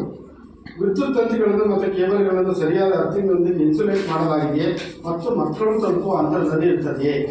ವಿದ್ಯುತ್ ತಂತಿಗಳು ಏನಾದರೂ ಮಕ್ಕಳು ಕೈಗೆ ತಲುಪುವ ಹಂತದಲ್ಲಿ ಇದ್ದರೆ ಮಕ್ಕಳಿಗೆ ಅನಾಹುತ ಆಗ್ತಕ್ಕಂಥದ್ದು ಇರ್ತದೆ. ಆ ರೀತಿಯಾಗಿರ್ತಕ್ಕಂಥದ್ದು ಏನಾದ್ರು ಇದೆಯಾ ಅಂತಕ್ಕಂಥದ್ದನ್ನು ನಾವು ನೋಡಿದ್ವಿ. ಯಾವುದೇ ರೀತಿಯಾಗಿರ್ತಕ್ಕಂಥದ್ದು ಇರ್ತಕ್ಕಂಥದ್ದು ಕಂಡು ಬಂದಿಲ್ಲ. ಶಾಲೆಯಲ್ಲಿ ಜಾತಿ, ಲಿಂಗ, ಭಾಷೆಗಳಿಗೆ ಸಂಬಂಧಪಟ್ಟ ತಾರತಮ್ಯ ಹಿಂಸೆಗಳ ಕುರಿತು ಮೇಲ್ವಿಚಾರಣೆ ನಡೆಸಲಾಗುತ್ತದೆಯೇ? ಯಾವುದಾದ್ರೂ ಜಾತಿ, ಲಿಂಗ, ಬಡವ, ಬಲಿಜ ಆ ರೀತಿಯಾಗಿರ್ತಕ್ಕಂಥ ಏನಾದರೂ ನಡೀತದೆಯೇ ಘಟನೆಗಳು ಅಂತಕ್ಕಂಥದ್ದು. ಇಲ್ಲಿ ಎಲ್ಲ ಮಕ್ಕಳಿಗೆ ಉಚಿತ ಮತ್ತು ಸಮಾನ ಶಿಕ್ಷಣ ಅಂತಕ್ಕಂಥದ್ದು ಸರ್ಕಾರದ ಉದ್ದೇಶ. ಆ ರೀತಿ ಶಾಲೆ ನಿರ್ವಹಣೆ ಆಗಿರ್ತಕ್ಕಂಥದ್ದು ಆ ರೀತಿಯಾಗಿರ್ತಕ್ಕಂಥದ್ದು ಇದೆ ಅಂತಕ್ಕಂಥದ್ದು ಹೇಳಿದರು. ಆಮೇಲೆ ತುರ್ತು ದೂರವಾಣಿ ಸಂಖ್ಯೆಗಳನ್ನು ಪ್ರದರ್ಶಿಸಲಾಗಿದೆ. ಶಾಲೆಯಲ್ಲಿ ಕೆಲವೊಂದು ಮಕ್ಕಳ ದೂರವಾಣಿ, ಮಹಿಳಾ ದೂರವಾಣಿ, ಅಗ್ನಿಶಾಮಕ ದೂರವಾಣಿ, ಪೊಲೀಸ್ ದೂರವಾಣಿ, ಆಮೇಲೆ ಆರೋಗ್ಯ ದೂರವಾಣಿ, ಆಮೇಲೆ ಇಲಾಖೆಯ ಉನ್ನತ ಅಧಿಕಾರಿಗಳ ದೂರವಾಣಿಗಳನ್ನು ಶಾಲೆ ನಿರ್ವಹಣೆ ಮಾಡಬೇಕಾಗ್ತದೆ. ಅದನ್ನು ಮುಖ್ಯ ಶಿಕ್ಷಕ ಕೊಠಡಿಯಲ್ಲಿ ಅಲ್ಲಿ ಫಲಕಗಳಲ್ಲಿ ನಿರ್ವಹಣೆ ಮಾಡಬೇಕು. ಏನಾದರೂ ತೊಂದರೆಗಳಾದಾಗ ಬಹಳ ಶೀಘ್ರವಾಗಿ ಸಂಪರ್ಕ ಮಾಡಲಿಕ್ಕೆ ಅನುಕೂಲ ಆಗ್ತದೆ ಅಂತಕ್ಕಂಥದ್ದು. ಏನಾದರೂ ತೊಂದರೆ ಆದಾಗ ನಾವು ದೂರವಾಣಿಗಳನ್ನು ಸಂಪರ್ಕ ಮಾಡಬೇಕಾದ್ರೆ ಸಮಯ ಕಳೆದೋಗುತ್ತದೆ. ಅದಕ್ಕಾಗಿ ಆ ದೂರವಾಣಿ ಸಂಖ್ಯೆಗಳನ್ನು ನಿರ್ವಹಣೆ ಮಾಡಬೇಕು ಅಂತಕ್ಕಂಥದ್ದು ಒಂದು ನಿಯಮ. ಅದರ ಪ್ರಕಾರ ಇಲ್ಲಿ ನಿರ್ವಹಣೆ ಮಾಡಲಾಗಿದೆ. ಆಮೇಲೆ ಅಗತ್ಯಗಳ ಮಕ್ಕಳಲ್ಲಿ ಸಮನ್ವಯಗೊಳಿಸಲು ಮಕ್ಕಳಿಗೆ ಪಡೆದಿದ್ದಾರೆಯೇ, ವೃತ್ತಿಪರ ಕೌಶಲ್ಯಕ್ಕೆ ಸಂಬಂಧಪಟ್ಟಿರ್ತಕ್ಕಂಥ ತರಬೇತಿಯನ್ನು ಒಬ್ಬ ಶಿಕ್ಷಕರು ಇರಬೇಕು ಅಂತಕ್ಕಂಥದ್ದು. ಆಮೇಲೆ ಸಮಾಲೋಚನೆ ಕೌಶಲ್ಯ, ಮಗು ಏನಾದರೂ ಮಾನಸಿಕವಾಗಿ ಖಿನ್ನತೆಗಳು ಒಳಪಟ್ಟಾಗ ಆ ಮಗುವನ್ನು ಸಹಜ ಸ್ಥಿತಿಗೆ ಸಮಾಲೋಚನೆ ಮಾಡಿ ತರ್ತಕ್ಕಂಥ ಒಂದು ಕೌಶಲ್ಯವನ್ನು ತರಬೇತಿಯಲ್ಲಿ ಇಲಾಖೆ ಕೊಡ್ತದೆ. ಆ ರೀತಿಯಾಗಿರ್ತಕ್ಕಂಥ ಪಡೆದಿವಿ ಅಂತಕ್ಕಂಥ ಒಂದು ಅಭಿಪ್ರಾಯವನ್ನು ವ್ಯಕ್ತಪಡಿಸಿದರು. ಇನ್ನು ಶಾಲೆಯಲ್ಲಿ ಏನೇನು ಉತ್ತಮ ರೂಢಿಗಳಿದೆ ಅಂತಕ್ಕಂಥದ್ದನ್ನು ನಾವು ಪರಿಶೀಲನೆ ಮಾಡಿದ್ವಿ. ಸಾಮಾನ್ಯ ಜ್ಞಾನಕ್ಕೆ ಸಂಬಂಧಪಟ್ಟಿರ್ತಕ್ಕಂಥ ರಸಪ್ರಶ್ನೆಗೆ ಸಂಬಂಧಪಟ್ಟಿರ್ತಕ್ಕಂಥ ಅನೇಕ ಪ್ರಶ್ನಾವಳಿಗಳ ಮೂಲಕ ಮಕ್ಕಳ ಕಲಿಕೆಯನ್ನು ಮಾಡಲಾಗ್ತದೆ ಅಂತಕ್ಕಂಥ ಅಭಿಪ್ರಾಯವನ್ನು ಹೇಳಿದರು. ಆಮೇಲೆ ಇತ್ತೀಚಿನ ನಿಯತಕಾಲಿಕೆಗಳು, ನ್ಯೂಸ್ ಪೇಪರ್ಸ್ಗಳ ಮೂಲಕ ಅನೇಕ ಪ್ರಚಲಿತ ವಿದ್ಯಮಾನಗಳ ಕಲಿಕೆಯನ್ನು ಮಾಡ್ತೀವಿ ಅಂತಕ್ಕಂಥ ಅಭಿಪ್ರಾಯವನ್ನು ಹೇಳಿದರು. ಅನೇಕ ರೀತಿಯ ಸಮಗ್ರ ಶಿಕ್ಷಣ ಯೋಜನೆಯ ಉದ್ದೇಶ ಜೊತೆಗೆ ಈ ಒಂದು ಗ್ರಾಮ ಸಭೆಯ ಉದ್ದೇಶ ಏನು ಅಂತ ಹೇಳಿದ್ರೆ ಶಿಕ್ಷಣವನ್ನು ಯಾವ ರೀತಿ ನಾವು ಉತ್ತಮ ಮಟ್ಟದಲ್ಲಿ ತರಬಹುದು, ಅದ್ರ ಜೊತೆಗೆ ಈ ಸಮಗ್ರ ವರದಿ ಮಂಡನೆಯನ್ನು ಮಾಡಿದಂತಹ ಶ್ರೀಯುತ ದೇವೇಂದ್ರ ಪ್ರಸಾದ್ ಅವರಿಗೆ ಧನ್ಯವಾದಗಳು. ಇದೀಗ ಪೋಷಕರಿಗೆ ಮುಕ್ತ ಅವಕಾಶ, ಈ ವರದಿಯ ಕುರಿತಂತೆ ಚರ್ಚೆಗೆ ಅವಕಾಶ. ನೋಡಿ, ಚರ್ಚೆ ಮಾಡಿ. ಹೇಳಿ ಏನಾಗುತ್ತೆ.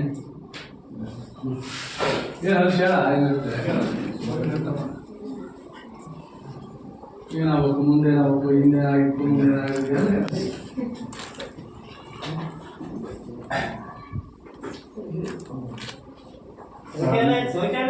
ಶೌಚಾಲಯ ಮಾಡಿಸ್ಕೊಡೋದು ಅಲ್ಲಿ ಮಾಡಿಸ್ಕೊಡ್ತಾರೆ. ಶೌಚಾಲಯ ನಮಗೊಂದು ಬೇಡಿಕೆ ಹೇಳಿದ್ದೆಲ್ಲ ಹೇಳಿದ ಕೂಡ ಇಲ್ಲೇ ಮಾಡ್ಕೋಬೇಕಂತ ನಾವು ಹೇಳೋದು. ಒಂದು ಈಗ ನೀವೇ ಹೇಳಿದ್ರಿ ಶೌಚಾಲಯ ಇಲ್ಲಿ 5-6 ವರ್ಷ ಆಯ್ತು. ಹಾಗಾದರೆ ಶಾಲೆ ಮಕ್ಕಳಿದ್ದಾರೆ, ಶೌಚಾಲಯ ತೆರೀಬೇಕಂತ ಎಲ್ಲರಿಗೂ ಗೊತ್ತಿಲ್ಲ. ಒಂದು ಪ್ರಶ್ನೆ. ಮತ್ತಿನ್ನೊಂದು ಶಾಲೆ ಶಾಶ್ವತವಾಗಿ ಬೆಳಿಬೇಕಾದ್ರೆ ಮೊದಲೇ ಮಾಡಬೇಕಾದ್ರೂ ನಾವು ಮೇಲ್ಚಾವಣಿ, ಈ ಮೇಲ್ಚಾವಣಿ ಇದೇ ರೀತಿ ಇದೆ. ಈಗ ಬರ್ತಕ್ಕಂಥ 30-40 ಕೊಟ್ಟಿದ್ರು ಮುಂದಿನ ಮೇಲೆ ಬರುತ್ತೆ. ಯಾಕೆ ಕೇಳಿದೆ, ಈಗ ಬ್ಯಾಸಿಗೆ ದಿವಸದಲ್ಲಿ ದಿನ ಮಂಗ ಬಂದು ರೊಟ್ಟಿ ಮಾಡ್ತಿದ್ದಾರೆ. ಯಾವ ಟೈಮಲ್ಲಿ ರೊಟ್ಟಿ ಮಕ್ಕಳ ಮೇಲೆ ಬೆಳೀತು ಅಂತ ಹೇಳಲಿಕ್ಕಾಗಲ್ಲ. ಮಕ್ಕಳು ಹೊರಗಡೆ ಕೆಲ್ತಾ ಇದೆ. ಇದು ಕೂಡಲೇ ರಿಪೇರಿ ಆದಾಗ ಇನ್ನು ಮಳೆಗಾಲ ಬಂದರೆ ಏನೋ ಇಲ್ಲಿವರೆಗೆ ಕಷ್ಟಪಟ್ಟು ಮಳೆಗಾಲದಲ್ಲಿ ಆ ಜಾಗದಲ್ಲಿ ಬಿದ್ದು ಎದ್ದು ಕೈಕಾಲು ಪೇಟ್ ಮಾಡಿಕೊಂಡು ಹಂಚಿ ಹಾಕಿ ಮಕ್ಕಳಿಗೆ ಸುರಕ್ಷೆ ಮಾಡ್ಕೊಂಡು ಮಾಡಿದ್ವಿ. ಇನ್ನು ಮಾಡಕ್ಕೆ ಆಗ್ತಾ ಇಲ್ಲ. ಇದಕ್ಕೆ ಬದಲಿ ಚಾವಣಿ ಅಥವಾ ನೀವು ಶೀಟ್ ಹಾಕೋದು ಅಥವಾ ಇನ್ನು RCC ಮಾಡೋದು, ಇದನ್ನೊಂದು ವ್ಯವಸ್ಥೆ ಮಾಡಿದರೆ ನಿರಂತರ ಮಕ್ಕಳಾದರೂ ಈಗಿನ 34 ಟೆಂತ್ ಉಳಿತಾರೆ. ಇಲ್ಲಿ ಅದು ಉಳಿಯೋದಿಲ್ಲ, ಶಾಲಾ ಮುಚ್ಚುವ ಪರಿಸ್ಥಿತಿ ಬರ್ತದೆ. ಮತ್ತು ಇನ್ನೊಂದು ಅಂತ ಹೇಳಿದರೆ, ಶಾಲಾ ಶೈಕ್ಷಣಿಕ ಸಮಿತಿ ಅಂತ ನೀವು ಅಭಿವೃದ್ಧಿ ಸಮಿತಿ ಅಂತ ಇಟ್ಕೊಂಡಿದ್ದೀವಿ. ಅವ್ರಿಗೆ ಏನು ಅಧಿಕಾರ ಇದೆ ನಿಮ್ಮಿಂದ ಅಥವಾ ಸರ್ಕಾರದಿಂದ? ನಿಮ್ಮಿಂದ ಅಂದರೆ ನೀವಲ್ಲ, ಸರ್ಕಾರದಿಂದ ಏನು ಅಧಿಕಾರ ಇದೆ? ಶಾಲೆಗೆ ಅನುದಾನ, ಈಗ ಹಿಂದಿನ ಕಾಲದಲ್ಲಿ ಇಲ್ಲಿ ಶಾಲೆಗೆ ನಿರ್ಬೇಕನ್ನೋ ಉದ್ದೇಶದಿಂದ ಭೂದಾನವನ್ನು ಕೊಡ್ತೀವಿ. ಭೂಮಿಗಳನ್ನು, ಯಾಕಂದರೆ ಭೂದಾನ ಕೊಟ್ಟರೆ ಮಾತ್ರ ಶಾಲೆ ಇಲ್ಲ ಅಗತ್ಯ. ಈ ಶಾಲೆಗೆ ನನ್ನ ಸುಮಾರು 75 ವರ್ಷದ ಹಿಂದೆ ಶಾಲೆ ಸ್ಥಾಪಿತ ಅಲ್ಲಿ ಆಗಲ್ಲ. ಇಲ್ಲಿ ಬರ್ತೇನೆ 70-75 ವರ್ಷ ಆಗಿರ್ಬೋದು. ಈ 75 ವರ್ಷದಲ್ಲಿ ಅನುದಾನ ಕೊಟ್ಟಿರ್ತಕ್ಕಂತಹ ಭೂಮಿಗಳು ಪರರ ವಸ್ತುವಾಗಿದೆ. ಯಾಕಂದರೆ ಇಲ್ಲಿಗೆ ಸಾಕಷ್ಟು ಭೂಮಿ ಕೊಟ್ಟಿದ್ದಾರೆ. ಆ ಭೂಮಿಯನ್ನು ಶಾಲೆಗಳನ್ನು ಮಾಡಲಿಕ್ಕಾಗಲ್ಲ ಅನ್ನೋ ಉದ್ದೇಶದಿಂದ ಜೇಡಿನ ಮತ್ತೊಂದು ಅವರ ಕೊಡಬೇಕಂತೇಳಿ ಅವರಿಗೆ ಕೊಟ್ಟಿದ್ದೀವಿ. ಅದನ್ನು ಯಾರನ್ನೂ ಹೇಳದೇ ಹೇಳಿ ಅದನ್ನು ಅಭಿವೃದ್ಧಿ ಮಾಡಿದ್ದಾರೆ. ಅದರ ಬಗ್ಗೆ ಸಂಕಟ. ಆದರೆ ಅಭಿವೃದ್ಧಿಯಲ್ಲಿ ಬರ್ತಕ್ಕಂತಹ ಅಂಶ ಅಥವಾ ಅನುದಾನ ನಮ್ಮ ಶಾಲೆಗೆ ತಲುಪ್ತಾ ಇದೆ. ನೀವು ಶಾಲೆ ಅಭಿವೃದ್ಧಿ ಮಾಡಿ ಮಕ್ಕಳ ಸ್ಟ್ರೆಂತ್ ಜಾಸ್ತಿ ಮಾಡಿ ಅಂದರೆ ಈ ಅಭಿವೃದ್ಧಿಯ ಅಧಿಕಾರಿಗಳು ಏನು ಮಾಡಬೇಕು? ಅದೊಂದು ಭಾಗ. ಇನ್ನೂ ಮುಂದುವರೆದು ಹೇಳೋದಾದರೆ, ಯಾವುದೇ ಶಾಲೆ ಆಗಲಿ ಪ್ರೈವೇಟ್ ಶಾಲೆಗೆ ಹೋಗ್ತಾರೆ. ಯಾಕೆ ಹೋಗ್ತಾರೆ ಅಂತ ಹೇಳಿದರೆ, ದುಡ್ಡು ಕೊಟ್ಟು ಅಲ್ಲಿರ್ತಕ್ಕಂತಹ ಕಲಿಕೆಯನ್ನು ಹೆಚ್ಚು ಮಾಡ್ಕೊಳ್ಳಿಕ್ಕೆ ಹೋಗ್ತಾರೆ. ನಮ್ಮ ಸರ್ಕಾರಿ ಶಾಲೆಯಲ್ಲಿ ಏನಾಗ್ತಾ ಇದೆ, ಇಲ್ಲಿ ಬರ್ತಕ್ಕಂಥವು ಬಡವರು, ಇನ್ನೂ ಎಸ್ ಟಿ ಸಮುದಾಯಗಳು, ಅವರಿಗೆ ಒಂದು ದಿವಸಕ್ಕೆ ಕೆಲಸಕ್ಕೆ ಹೋಗಿದ್ದು ಊಟಕ್ಕೆ ಗತಿ ಇಲ್ಲ. ಅಂಥ ಮಕ್ಕಳನ್ನ ಈ ಶಾಲೆಗೆ ಕಳಿಸ್ತಾರೆ. ಏನೋ ಕಟ್ಟಡ ಮಾಡೋದು ಆ ಮಕ್ಕಳ ಮೇಲೆ ನೀವು ಯಾವುದೇ ಸಂಪನ್ಮೂಲಗಳನ್ನು ನಮ್ಮ ಹೇಳಲಿಕ್ಕೆ ಯಾರು ಅಭಿವೃದ್ಧಿಯವರಾಗಲಿ ಅಥವಾ ಯಾವ ಸರ್ಕಾರನೇ ಆಗಲಿ ನೀವು ಆ ಸಂಪನ್ಮೂಲ ಯಾವುದೇ ಕಾರ್ಯಕ್ರಮ ನೀವು ಶಾಲಾ ವಾರ್ಷಿಕೋತ್ಸವ ತಗೊಳ್ಳಿ ಅಥವಾ ಶಾಲೆ ಟೂರ್ ತಗೊಳ್ಳಿ ಅಥವಾ ಇನ್ನಿಗೆ ಯಾವುದೇ ಕಾರ್ಯಕ್ರಮ ಮಾಡಿದ್ರು ಪೋಷಕರ ಮೇಲೆ ಮತ್ತು ನೀವು ಹುಡುಗರ ಮೇಲೆ ಒತ್ತಡ ಹೇಳಲಿಕ್ಕಿಲ್ಲ. ಸಂಪನ್ಮೂಲಗಳು ನೀವು ಸಂಪನ್ಮೂಲಕ್ಕೋಸ್ಕರವಾಗಿ ಬೇರೆ ಕಡೆಯಿಂದ ನೀವು ವಸೂಲು ಮಾಡಬೇಕು. ಹಳೆ ವಿದ್ಯಾರ್ಥಿಗಳಿಂದನೋ ಅಥವಾ ಗ್ರಾಮಸ್ಥರಿಂದನೋ ಅಥವಾ ಇನ್ಯಾರಿಂದನೋ ಈ ನೀವು ಒತ್ತಡ ಹೇಗಿದ್ರೆ ಏನಾಗ್ತದೆ ಕೆಲವರು ಕೇಳ್ಕೊಂತಾರೆ ನಮಗೂ ಈ ಪ್ರೈವೇಟ್ ಶಾಲೆಗಳು ಏನು ವ್ಯತ್ಯಾಸ ಅವ್ರು ಒಂದೇ ಸರಿ ಕಟ್ಕೊಳ್ತಾರೆ ನೀವು ಆಗಿದ್ದಾಗೆ ನಮಗೆ ಬೇಡಿಕೆ ಇದ್ದರೆ ನಾವು ಕೊಡೋದೇನಿಲ್ಲ ಕೊಡದಿದ್ದರೆ ಎಲ್ಲ ಮಕ್ಕಳು ಕೊಟ್ಟಾಗ ನಾವು ಕೊಡದಿದ್ರೆ ಆಗ್ತದೆ. ಅದನ್ನು ಹೆಚ್ಚಂದರೆ ಎಷ್ಟು ಸಮುದಾಯದವರು 1 ವರ್ಷ 2 ವರ್ಷ ಅಥವಾ 3ನೇ ಕ್ಲಾಸಿಗೆ ಕ್ಲೋಸ್ ಮಾಡಿಬಿಡ್ತಾರೆ. ಅವರಿಗೆ ಆಗ್ತಾ ಇಲ್ಲ ಒಂದು ಹೋಗೋಕ್ಕೆ ಹೇಳಲಿಕ್ಕೆ ಸರ್ಕಾರಿ ಶಾಲೆ ಆದರೆ ಅವರಿಗೆ ಆಗ್ತಕ್ಕಂಥ ಸಂಕಟನ ಅವರು ಪರಿಹಾರ ಮಾಡ್ಕೊಳ್ಳೋಕೆ ಆಗ್ತಾ ಇಲ್ಲ. ಆದ್ದರಿಂದ ಅದನ್ನು ಸಹ ಸರಿ ಮಾಡ್ತಕ್ಕಂಥ ವ್ಯವಸ್ಥೆಯನ್ನು ನೀವು ಮಾಡಬೇಕು. ಮತ್ತು ನಾವು ಅನುದಾನಕ್ಕಾಗಿ ಭೂದಾನವನ್ನು ಕೊಟ್ಟಿರ್ತಕ್ಕಂಥದ್ದು ಶಾಲೆಯ ಅಭಿವೃದ್ಧಿ ಸಮಿತಿಯವರ ಆಡಳಿತಕ್ಕೆ ಒಳಪಡುವುದು. ಅದನ್ನು ವರ್ಷ ಅವರು ಅದರಿಂದ ಉತ್ಪತ್ತಿ ಜಾತಿ ಬಂದವರು ಅದನ್ನು ಪಡೆತಕ್ಕಂಥ ವ್ಯವಸ್ಥೆಯನ್ನು ಸರ್ಕಾರದ ಮುಖಾಂತರ ನೀವು ಪರಿಹರಿಸ್ತಕ್ಕಂಥ ವ್ಯವಸ್ಥೆಯನ್ನು ನೀವು ಮಾಡಿಕೊಡಬೇಕು. ಇಲ್ಲೇ ಇದೆ ಅದು ಅವರು ಈಗ ನಮ್ಮ ಇದೇ ಶಾಲೆಯಲ್ಲಿ ಭೂದಾನ ಕೊಟ್ಟಿದ್ದಾರೆ. ಈಗ ಕಮಿಟಿಯವರಿಲ್ಲ ಅವ್ರಿಗೆ ಭೂದಾನ ಕೊಟ್ಟಿದ್ದೀರಾ ಆ ಜಮೀನು ಎಲ್ಲಿದೆ ಯಾಕಿದೆ ಯಾರು ಮಾಡ್ತಾರೆ ಏನು ಕೊಡ್ತಾರೆ ಏನು ಬಿಡ್ತಾರೆ ಅವ್ರಿಗೆ ಗೊತ್ತಿದೆ ಅಥವಾ ಗೊತ್ತಿದ್ರು ಏನು ಮಾಡೋ ಪರಿಸ್ಥಿತಿ ಅವರಿಲ್ಲ. ಅವ್ರ ಹತ್ರ ಬಲಾತ್ಕಾರ ಕೇಳೋಂಗಿಲ್ಲ, ಕೇಳಿದ್ರೆ ಕೊಡೋದಿಲ್ಲ, ಕೊಡದಿದ್ರೆ ಏನು ಮಾಡ್ತೀರಿ? ಇಂತಹ ಪರಿಸ್ಥಿತಿ ಆಗಿದೆ. ಅದೇನು ಗಾದೆ ಹೇಳ್ತಾರಲ್ಲ ಹಿಂದೆ ಹಲ್ಲಿದ್ದ ಕಡಲೆ ಇದ್ದವ ಹಲ್ಲಿಲ್ಲ. ನಮ್ಮ ಶಾಲೆಗೆ ಬೇಕಾದಷ್ಟಕ್ಕಂತಹ ಭೂತಾನ ಇರಲಿ ಅದರಲ್ಲಿ ಉತ್ಪತ್ತಿ ಬರ್ತಾ ಇದೆ. ಅದನ್ನು ಪಡಿತಕ್ಕಂಥ ವ್ಯವಸ್ಥೆ ನಮ್ಮ ಸರ್ಕಾರದಿಂದ ನಮಗೆ ಸರಿಯಾಗಿ ಕೊಡ್ತಾ ಇದೆ. ಹಾಗಾಗಿ ಈ ನೇಟಿನ ಬದಿಗೆ ನೀವು RCC ಆದರೂ ಹಾಕಿ ಮೇಲೆ ಸೀಟ್ ಆದರೂ ಹಾಕಿ ಇದನ್ನು ಮಾತ್ರ ಈ ಅಗತ್ಯವಾಗಿ ಮಾಡಲೇಬೇಕಂತ ಮೊದಲ ಪರಿಸ್ಥಿತಿ. ಆದ್ದರಿಂದ ನೀವು ಹೇಳಿದ ಬೇಡಿಕೆಯನ್ನು ಸಾಕಷ್ಟು ಇಡುವುದು. ಈಗ ಮುಂಚಿತವಾಗಿ ನಮಗೆ ಆಗಬೇಕಾದ ಇಷ್ಟು ಇದನ್ನು ನೀವು ಪರಿಹರಿಸಿಕೊಡ್ತಕ್ಕಂತಹ ಕೆಲಸವನ್ನು ಮಾಡಬೇಕು. ಮತ್ತು ಸರ್ಕಾರಕ್ಕೆ ಇದರಿಂದ ಗಮನ ಸೆಳೆಯುವಂಥದ್ದು ಮಾರ್ಗದರ್ಶನ ಮಾಡಬೇಕಂತ ಹೇಳಿ ನಾನು ಮಾತನ್ನು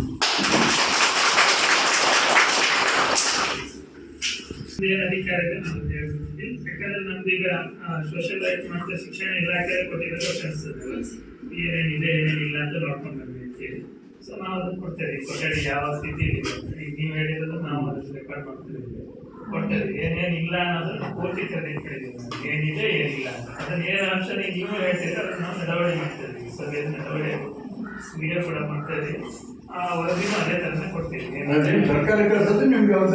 ವಾಸ್ತವಿಕವಾಗಿ ಏನು ಅಂಶ ಇದು ಬೇಕಾಗಿ ಪ್ರತ್ಯೇಕ ಹಾಗೇನೆ ಕೊಡ್ತೀವಿ. ಏನು ಹೇಳ್ತೀವಿ ಅದನ್ನೇ ಕೊಟ್ಟಿದ್ದೀವಿ. ಸೋಷಿಯಲ್ ರೈಟ್ ಅದೇ ಥರ ಕೆಲವೊಂದು ತೆಗೆದಿರೋದು ಅದನ್ನೇ ಸರ್ಕಾರಕ್ಕೆ ಕೊಡ್ಬೇಕಂತದ್ದು. ಹಾಗಾಗಿ ಅದರಲ್ಲಿ ಅಲ್ಲಿ ಬದಲಾವಣೆ ಆಗಬೇಕು. ಇದು ಸಮಗ್ರ ಶಿಕ್ಷಣ ಯೋಜನೆ ಗುರಿ 2030 ಅಂತ ಇಟ್ಕೊಂಡಿದ್ದಾರೆ. ಒಳಗಡೆ ಅವ್ರ ಗಣನೀಯ ಬದಲಾವಣೆ ತರಬೇಕು ಶಿಕ್ಷಣ ವ್ಯವಸ್ಥೆಯಲ್ಲಿ ಅಂತೇಳಿ ಇರ್ತಕ್ಕಂಥ ಸರ್ಕಾರದ ಅದಕ್ಕೆ ಸಂಬಂಧಪಟ್ಟಂತೆ ನಮ್ಮ ಸಾಮಾಜಿಕ ಪರಿಷತ್ತಿನ ವರದಿ ಹೋಗುತ್ತೆ. ಆ ನ್ಯೂನತೆ ಅಂತ ಬಂದಾಗ ಶಿಕ್ಷಣ ಇಲಾಖೆ ಅದಕ್ಕೆ ಅನುಪಾಲನೆಯನ್ನು ಕೊಡಬೇಕಾಗುತ್ತೆ. ಅದಕ್ಕೆ ಕೊಡೋದು ಸರ್ಕಾರದ ಮಟ್ಟದಲ್ಲಿ ಅದಕ್ಕೆ ಕೊಡಬೇಕು. ನಾವು ರಾಜ್ಯಾದ್ಯಂತ ಮಾಡ್ತಾ ಇರೋದ್ರಿಂದ ರಾಜ್ಯಾದ್ಯಂತ ಏನು ವರದಿ ಬರುತ್ತದೆ ಸರ್ಕಾರಕ್ಕೆ ಕೊಡ್ತೀವಿ. ಅಲ್ಲಿ ಅದಕ್ಕೆ ಅನುಪಾಲನೆ ಆಗುತ್ತೆ. ತಕ್ಷಣದಲ್ಲಿ ಬದಲಾವಣೆ ಆಗದೆ ಇರ್ಬೋದು, ಕಾಲಕಾಲಕ್ಕೆ ಬದಲಾವಣೆ ಆಗುತ್ತೆ.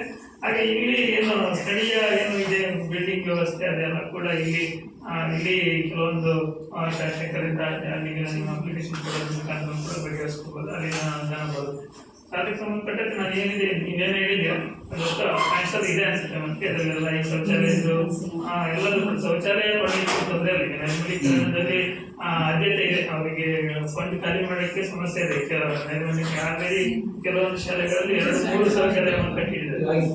ಆಗಿದೆ ಶೌಚಾಲಯದ ಸಮಸ್ಯೆ ಆಗಲ್ಲ. ಯಾಕಂದ್ರೆ ನೈರ್ಮಲೀಕರಣಕ್ಕೆ ಅಮೌಂಟ್ ಇದೆ, ಬಳಸ್ತಾರೆ, ಶೌಚಾಲಯ ಆಗುತ್ತೆ. ಶಾಲಾ ಬಿಲ್ಡಿಂಗ್ಗಳಿಗೂ ಕೂಡ ಅನುದಾನಗಳಿದೆ. ಅದಕ್ಕೆ ಈಗ ನಾವು ಇಲ್ಲ ಅಂತಾನೆ ಕಳಿಸ್ತೀವಿ. ಮುಂದಿನ ದಿನಗಳಲ್ಲಿ ಆಗತ್ತೆ. ಅಲ್ಲ ಸರ್, ಕಮಿಟಿಯವರಿಗೆ ನಿಮ್ಮ ಅಧಿಕಾರ ಕೊಡ್ತೀವಿ. ಒಂದು ಇಲ್ಲಿಗೆ ಉತ್ಪತ್ತಿ ರಾಜ್ಯಪಾಲರಿಗಳು ಯಾರು ಅಪ್ರೂವ್ ಈಗ ನಾವು ಇಲ್ಲಿ ತೆಂಗಿನ ಮರ ಹರಳು ಅಥವಾ ಬೇರ್ಪಟ್ಟು ಇದ್ದಿದ್ದು ಸಣ್ಣದಲ್ಲಿ ಅಥವಾ ಭೂತಾನದಿಂದ ಬರ್ತಕ್ಕಂಥ ಗೇಣಿ ಇದನ್ನು ಮಾರಾಟ ಮಾಡಿ ರಾಜ್ಯಪಾಲರ ಅಕೌಂಟಿಗೆ ಹಾಕದೇ ಬಿಟ್ಟರೆ ತಗೊಳ್ಳಕ್ಕೆ ಅವರಿಗೆ ಅಧಿಕಾರ. ಹಾಗಾದರೆ ನೀವು ಅಭಿವೃದ್ಧಿ ಮಾಡಿ ಅಂದ್ರೆ ಏನು ಮಾಡ್ಲಿಕ್ಕೆ ಸಾಧ್ಯ ಅಂತ ನಾನು ಕೇಳಿ ಸುಮಾರು ಇರ್ಬೇಕಲ್ಲ ಅದು ಈಗ. ಅದೇ ಹೇಳೋದು ಅದನ್ನ ಬಳಕೆ ಮಾಡಿ ಯಾವುದೇ ರೀತಿಯಲ್ಲಿ ಸಹಕಾರ ಇನ್ನೇನು ಏನು ಪ್ರಯೋಜನ ಆಗಿಲ್ಲ. ಈಗ ಗ್ರಾಮ ಹತ್ರ ಆಗಲಿ ಸರ್ಕಾರ ಈ ಶಾಲಾಭಿವೃದ್ಧಿ ಸಮಿತಿಯಲ್ಲಿ ಸ್ವಲ್ಪ ದುಡ್ಡಿದ್ದನ್ನು ನಮ್ದು ಸೇರಿಸಿ ಮಾಡೋಣ ಅಂತ ಮನಸ್ಸು ಮಾಡ್ತಾರೆ. ಏನಿಲ್ಲ ಎಲ್ಲ ಗ್ರಾಮ ಹತ್ರದಲ್ಲಿ ನೀವು ಒಟ್ಟು ಮಾಡಿ ಅಂದ್ರೆ ಯಾರು ಏನು ಮಾಡ್ಲಿಕ್ಕೆ ಸಾಧ್ಯ? ಅದಕ್ಕೆ ನೀವು ಒತ್ತು ಕೊಟ್ಟು ಏನಾದರೂ ಪ್ರಯತ್ನ ಮಾಡಿ ಮಾಡಬೇಕಾಗುತ್ತೆ. ನಡವಳಿ ಮಾಡ್ತಿದೆ. ಅದೇ ಗ್ರಾಮಸ್ಥರು ಈಗ ದಾನಿಗಳು ಹೆಚ್ಚಾಗಿ ಈಗ ವಿದ್ಯಾರ್ಥಿಗಳೆಲ್ಲ ಕೊಟ್ಟು ಈಗ ಕೊಡ್ತಾರೆ. ಮುಂಚೆ ಏನ್ ನಡೀತು ಹಳೆ ವಿದ್ಯಾರ್ಥಿಗಳು ಸಹಾಯ ಮಾಡ್ತಾರೆ. ಇದಕ್ಕೆಲ್ಲ ಮೂಲ ಕೊಡ್ತಾರೆ ಅಂತ ಹೇಳ್ತಾರೆ. ನೆಕ್ಸ್ಟ್ ಏನಾಗಿದೆಯಾ ಈಗ ಸರ್ಕಾರಿ ಶಾಲೆ ಉಳಿಬೇಕಂದ್ರೆ LKG UKG ಆ ಪದ್ಧತಿ ವ್ಯವಸ್ಥೆ ಮಾಡಬೇಕು. ಯಾಕಂದ್ರೆ ಇಲ್ಲಿ ನಾವೆಲ್ಲ ಏನು ಮಾಡ್ತಾರೆ ಸರ್ಕಾರಿ ಕೆಲಸ ಇಲ್ಲೆಲ್ಲ ಸಿಟಿಗಳ LKG UKG ವ್ಯವಸ್ಥೆ ಇದೆ. ಆ ವ್ಯವಸ್ಥೆಯನ್ನು ಮುದ್ರಪಡಿಸಬೇಕು. ಇಲ್ಲಿ ನಮ್ಮ ಶಾಲೆಯಲ್ಲಿ ಸರ್ಕಾರಿ ಶಾಲೆ LKG ಸ್ಟಾರ್ಟ್ ಮಾಡಿದ್ರೆ ಮಕ್ಕಳು ಇಲ್ಲಿಗೆ ಕಳಿಸೋ ವ್ಯವಸ್ಥೆ ಮಾಡ್ತಾರೆ. ಆಮೇಲೆ ಈ ಶಾಲೆಯಲ್ಲಿ LCS ಒಂದು ಟೀಚರ್ ಕೊಡ್ತೀವಿ ಅಂತ ನೀವು ಹೇಳಿದ್ರೆ ಅದು ಆದಷ್ಟು ಬೇಗ ತುಂಬಬೇಕು. ಈಗ ಏನಾಗುತ್ತೆ ಈ ಪೋಸ್ಟಲ್ಲಿ ಒಬ್ಬರಿಗೆ ಆಫೀಸ್ ವರ್ಕ್ ಸರಿಯಾಗುತ್ತೆ, ಅವರಿಗೆ ಮಾಡಬೇಕು ಆಗೋದಿಲ್ಲ. ಹಾಗಾಗಿ ಏನಾಗುತ್ತೆ ಆ ವ್ಯವಸ್ಥೆ ಬೇಗದು ತೋರಿಸಬೇಕು.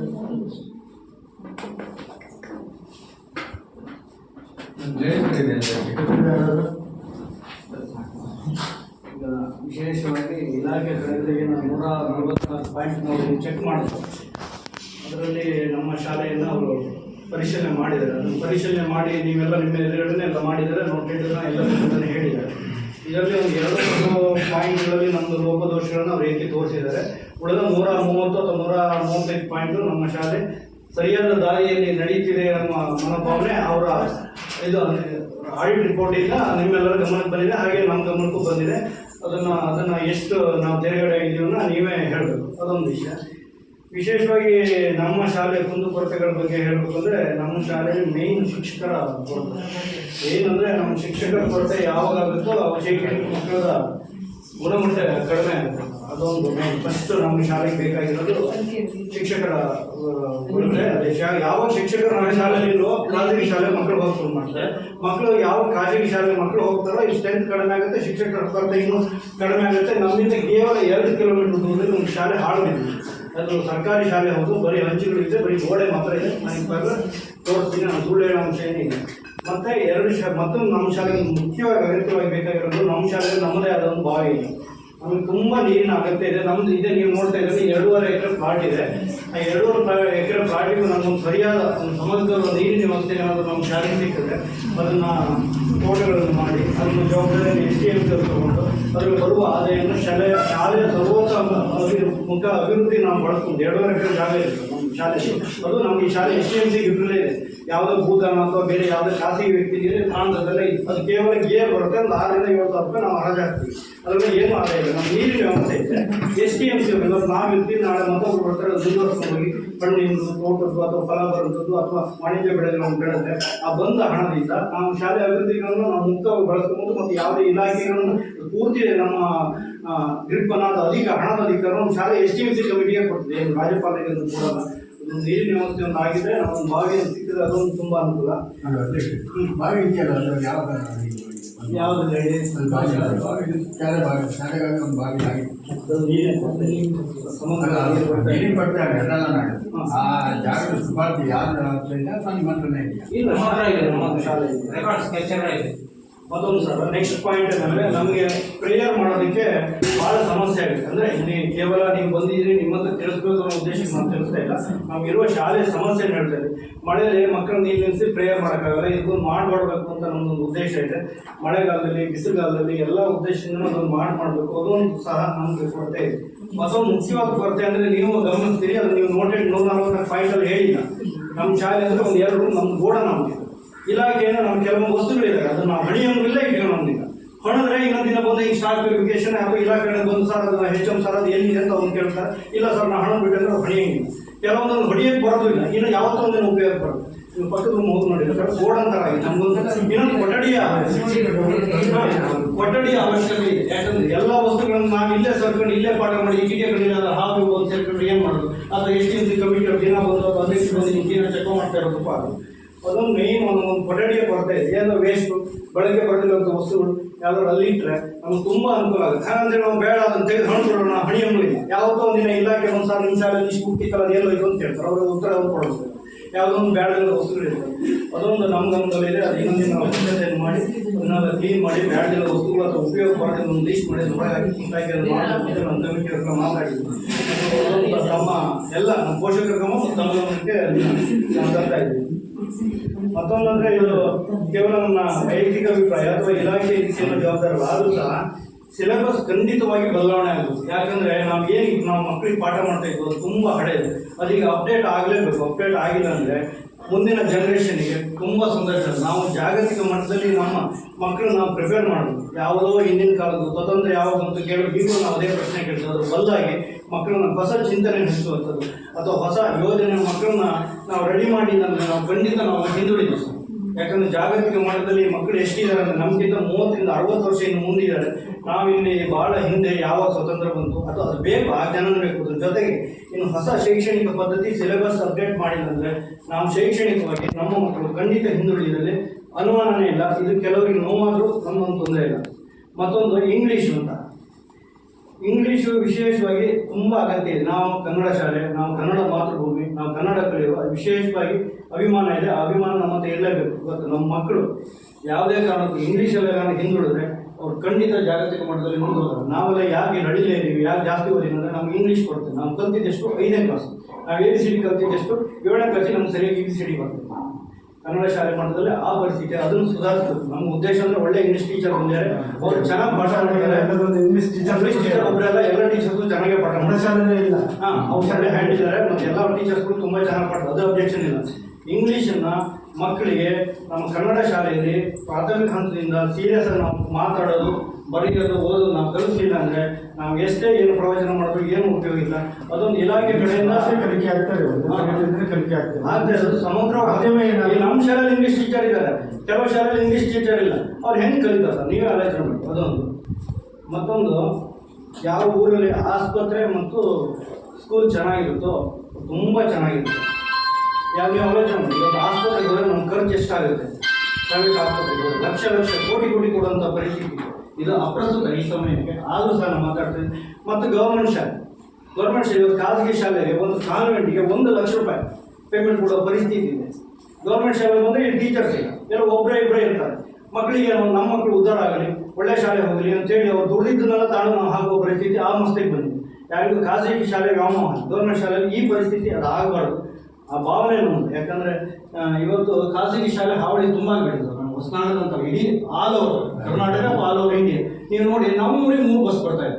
ಇಲ್ಲಿಂದ ಮಕ್ಕಳನ್ನ ಕರ್ಕೊಂಡು ಹೋಗೋದು. ನಾವು ಹೆಂಗೆ ಬರೋಣ ಮಾಡೋಣ? ನೀವು ನಮ್ಮ ಅಲ್ಲಿ ಕರ್ಕೊಂಡು ಹೋಗ್ಬೇಡಿ, ನಮ್ಮ ಶಾಲೆ ಕಳೆದು ಅವ್ರ ಮಕ್ಕಳಲ್ಲಿ ಹೋದ್ಮೇಲೆ ನಮ್ಮ ಪರಿಸ್ಥಿತಿ ಏನಾಗುತ್ತೆ ಹೇಳಿ? ಮಕ್ಕಳು ಇಲ್ಲಿಗೆ ಬರೋಲ್ಲ. ನಿಮ್ಮ ಶಾಲೆ 30 ಮಕ್ಕಳಿದ್ದಾರೆ, ನಿಮ್ಮ ಶಾಲೆ ಟೀಚರ್ಸ್ ಕೊಡಲ್ಲ ಅಂತ ನಮ್ಮ ಭೂಷಣ್ ಸರ್ ಹತ್ರ ಹೋಗಿದ್ವಿ.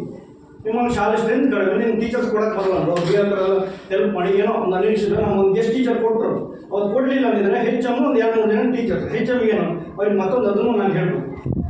ಇದು ಬಿಸಿ ಊಟ ಹಾಜರಿ ಮತ್ತು ಈಗ ಅಕೌಂಟ್ ಮೇಂಟೆನೆನ್ಸ್ ಮಾಡೋದು ಇದೇ ಅವ್ರಿಗೆ 10 ದಿನ ಹೋಗ್ಬಿಟ್ಟು ಅವ್ರು ಪಾಠ ಮಾಡೋದಿದೆ.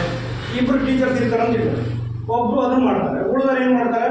ಅದೇನೋ ವೈಯಕ್ತಿಕ ಕಾರಣದಲ್ಲಿ ಅವ್ರು ಖಾಸಗಿ ರಜೆ ಹಾಕಿರ್ತಾರೆ. ಟೀಚರ್ಸ್ ಅದು ಮಾಡ್ತಾರೆ. ಇಲ್ಲಿ ಶಾಲೆ ಕೊಡಿಸಿದ್ರೆ ಮಕ್ಕಳು ಬೆಳಿಗ್ಗೆ ಒಂದು ಸಂಜೆ ಹಂಗೆ ಹೋಗೋ ಪರಿಸ್ಥಿತಿ ಆಗುತ್ತೆ. ಹಾಗಾಗಿ ಟೀಚರ್ಸು ಅಥವಾ ಮುಖ್ಯೋಪಾಧ್ಯಾಯರನ್ನ ಅವ್ರು ಮುಖ್ಯವಾಗಿ ನೇರವಾಗಿ ಅವ್ರು ಯಾರು ಬಳಸ್ಕೊಂಡು ಪಾಠ ಮಾಡಬೇಕು. ನಮ್ಮ ಮಕ್ಕಳು ನಾವು ಶಾಲೆಗೆ ಕಳಿಸ್ತೀವಿ, ಬೇರೆ ಎಲ್ಲ ಕೌಂಟ್ ಇಲ್ಲ. ನಮ್ಮ ಮೇನ್ ಉದ್ದೇಶ ಏನು?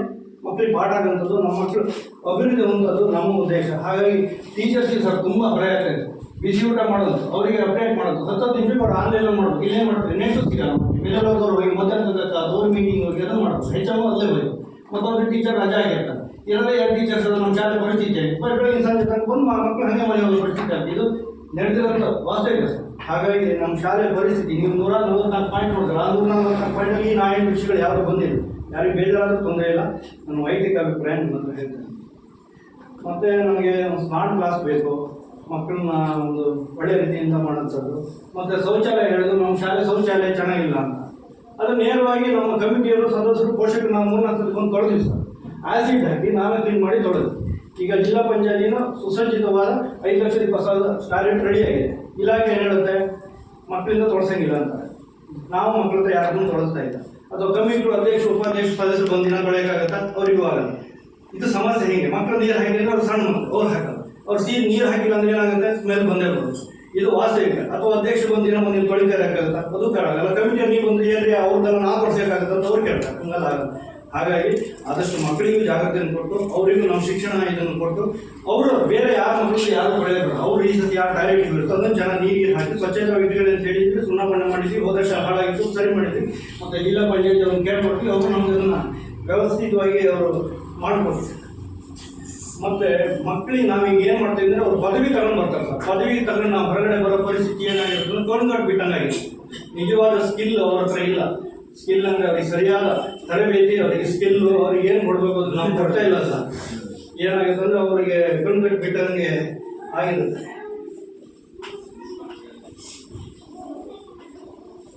ಮತ್ತು ಇದು ಶಿಕ್ಷಣ ಏನಾಗಿದೆ ಅಂದರೆ ಇದು ಭಾಳ ವಿಷಯದಿಂದ ಹೇಳ್ತೀನಿ. ದುಡ್ಡಿಗೆ ಸ್ವಸ್ತಾಗಿದೆ ಸರ್. ಇವಾಗ ಒಬ್ಬ ಬಡವ ಹುಡ್ತಾನೆ ಅಂದರೆ ಬಡವಾಗಿದ್ದಾನೆ, ಬಡವ್ರ ಮಕ್ಕಳು ತಪ್ಪಿಲ್ಲ ಸರ್. ಹುಟ್ಟಬೇಕಾದ್ರೆ ಏನೋ ಹುಟ್ಟಿರ್ತಾರೆ, ಅವ್ರು ಬಡವರ ಹುಟ್ಟಿರ್ತಾರೆ, ಅವ್ರ ತಂದೆ ತಾಯಿಗಳು ತಪ್ಪಿಲ್ಲ. ಮಕ್ಕಳಿಗೆ ನಾವೇನು ಮಾಡ್ತೀವಿ? ಬಡವರು ಲಕ್ಷ ಕೋಟಿ ಕೊಡುವಂಥ ಡೊನೇಷನ್ ಗಾಲಿ ಸೇರ್ಸೋಕ್ಕಾಗತ್ತಾ? ಅವ್ರು ಏನು ಸೇರ್ತಾರೆ? ಈಗ ಒಂದೆರಡು ಟೀಚರ್ ಸೇರಿ ಶಾಲೆಗೆ ಸೇರ್ತಾರೆ. ಅವ್ರು ಯಾರ ಜೊತೆ ಕಂಪೇರ್ ಮಾಡಬೇಕು? ಅವರು ದೊಡ್ಡ ಮಟ್ಟದಲ್ಲಿ ಈ ಖಾಸಗಿ ಈ ಶಿಕ್ಷಣದ ದಾಹ ಇದೆ, ವ್ಯಾಪಾರೀಕರಣ ಇದೆ.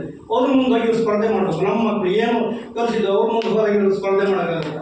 ಹಾಗಾಗಿ ಸರ್ಕಾರಿ ಶಾಲೆಯಲ್ಲಿ ಯಾವ ಮಕ್ಕಳು ಓದ್ತಾರೋ ಅವ್ರಿಗೆ ಉದ್ಯೋಗದಲ್ಲಿ ಮೀಸಲಾತಿ, ಪ್ರತಿಯೊಂದರಲ್ಲಿ ಮೀಸಲಾತಿ ಕೊಡಬೇಕು ಅನ್ನೋದು ನನ್ನ ಅಭಿಪ್ರಾಯ. ಆ ನೋಟ್ ಮಾಡ್ಕೊಂಡು ಮೇನ್ ಮಾಡಿ ನಿಮ್ಗೆ ಯಾವ ಇಲಾಖೆ ಗೊತ್ತಿರುತ್ತೆ, ಸರ್ಕಾರಿ ಶಾಲೆಯಲ್ಲಿ ಯಾವ ಮಕ್ಕಳು ಓದಿರ್ತಾರೋ ಅವರಿಗೆ ಉದ್ಯೋಗದಲ್ಲಿ ಮತ್ತು ಸರ್ಕಾರದ ಎಲ್ಲ ಸೌಲಭ್ಯಗಳು ಕೊಡಬೇಕು. ನಾನು ಖಾಸಗಿ ಶಾಲೆಯಲ್ಲಿ ಇವತ್ತು 2 ಲಕ್ಷ 3 ಲಕ್ಷ ಕೊಡ್ತಾರೆ. ಇಲ್ಲಿ ಒಬ್ಬರಿಬ್ಬರು ಇರೋ ಟೀಚರ್ಸಲ್ಲಿ ನಾವು ಮಕ್ಕಳನ್ನ ಕಳಿಸ್ತೀವಿ. ಅವ್ರ ಮುಂದೆ ಈ ಮಕ್ಕಳ ಹತ್ರ ನಮಗೆ ಸ್ಪರ್ಧೆ ಮಾಡೋದಕ್ಕಾಗಲ್ಲ. ಅವ್ರಿಗೆ 1ನೇ ಕ್ಲಾಸು 2ನೇ ಕ್ಲಾಸ್ ಮಕ್ಕಳು ಇವತ್ತು ಹೊಸನಗರ ಶಾಲೆ ಮಕ್ಕಳು ನೋಡಿ 1 ಅಥವಾ 2 ಅಥವಾ 3 LKG UKG ಅವ್ರು ಇಂಗ್ಲೀಷಲ್ಲಿ ಮಾತಾಡ್ತಾರೆ. ನಾವು ಇಂಗ್ಲೀಷ್ ಕಲಿಬೇಕಾದ್ರೆ 7 ಅಥವಾ 8ನೇ ಕ್ಲಾಸ್ ಆಗಿರುತ್ತೆ. ವಸ್ತುನಿಷ್ಠತೆ ಇದ್ದಿದೆ ಸರ್. ಇದು ಸತ್ಯ, ಕಟು ಸತ್ಯಗಳನ್ನು ನಾನು ನಿಮ್ಮ ತಪ್ಪಿದ್ದೀನಿ. ತಪ್ಪಿದ್ರೆ ಕ್ಷಮಿಸಿ. ನಿಮ್ಮ ಇಲಾಖೆಯಿಂದ ನಮ್ಮ ಎಲ್ಲ ಸಹಕಾರ ನಾವು ಕೊಡ್ತೀವಿ, ಮುಂದುವರಿಸ್ತೀವಿ ನೋಡ್ತೀವಿ. ನಾನು ನಿಮ್ಮ ಸಲಹೆ ಸೂಚನೆ ಕೊಡಿ ಅಂತ ಹೇಳ್ತೀನಿ. ನಾನು ಮಾತಾಡ್ತೀನಿ.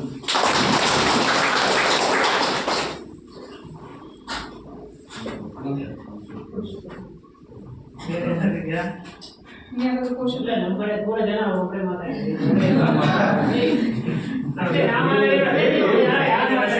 ನಾವು ಕೂಡ ಈಗ ಸುಮಾರಷ್ಟು ಶಾಲೆ ಆಯ್ತು ನೋಡ್ಕೊಂಡು ಬರ್ತಿದ್ದೀವಿ. ಆದರೆ ಸರ್ಕಾರಿ ಶಾಲೆ ಮಕ್ಕಳು ಸ್ವಲ್ಪ ಸ್ಪೀಡ್ ಆಗಿದ್ದಾರೆ. ಯಾಕಂದ್ರೆ ಪ್ರೈವೇಟ್ ಶಾಲೆ ಮಕ್ಕಳು ನೇರ ಒಂದು ಏನಂದ್ರೆ ಓದಿದ್ರು ಬರೀ ಅಷ್ಟೇ. ಅವ್ರಿಗೆ ಬೇರೆ ಯಾವುದು ಜ್ಞಾನ ಇರಲ್ಲ. ಈ ಸರ್ಕಾರಿ ಶಾಲೆ ಮಕ್ಕಳೇ ಬೇರೆ. ನಾವು ಒಂದು ಕ್ಲಾಸ್ ಹೇಳ್ತಾ ಇರ್ತಿದ್ರೆ ಅವ್ರದ್ದು ಭಾವನೆ ಬೇರೆ ಥರ ಇರುತ್ತೆ. ಈ ಪ್ರೈವೇಟ್ ಸ್ಕೂಲ್ಗಳಿಗೆ ಬಂದರೆ ಬೇರೆ. ಹಾಗಾಗಿ ಸಿಕ್ಕಿದ್ದಾರೆ ಎಲ್ಲ. ಈಗ ಎಡದ ಭಾಗದಲ್ಲಿ ಒಬ್ಬ ಹುಡುಗ ಇನ್ನು 2 ಮಾರ್ಕ್ಸ್ 3 ಮಾರ್ಕ್ಸ್ ಕಡಿಮೆ ಆಗಿದೆ. SSLC 3 ಮಾರ್ಕ್ಸ್ ಮಾತ್ರ ಕಡಿಮೆ ಆಗಿದೆ. ಆ ಥರ ಅದಕ್ಕೆ 4ನೇ ಸ್ಥಾನ ಬಂದಿದ್ದಾರೆ. ಸಾಕಷ್ಟು ಮಕ್ಕಳು ಇದ್ದಾರೆ. ಸರ್ಕಾರಿ ಶಾಲೆಯಲ್ಲಿ ಮಕ್ಕಳ ಸಂಖ್ಯೆ ಕಡಿಮೆ ಆಗಿದೆ. ಎಜುಕೇಶನ್ ಕ್ವಾಲಿಟಿ ಎಜುಕೇಶನ್ ಸಿಗ್ತದೆ. ಆಮೇಲೆ ಶಿಕ್ಷಕರು ತರಬೇತಿ ಶಿಕ್ಷಕರು ಅಲ್ಲಿ PUC ಮಾಡಿದ್ರು ಕಡಿಮೆ. ಹಾಗಾಗಿ ಚೆನ್ನಾಗಿದೆ. ನಮ್ಮ ಎಲ್ಲ ಕಳಿಸ್ತೇವೆ. ಮತ್ತೆ ನೋಡಿ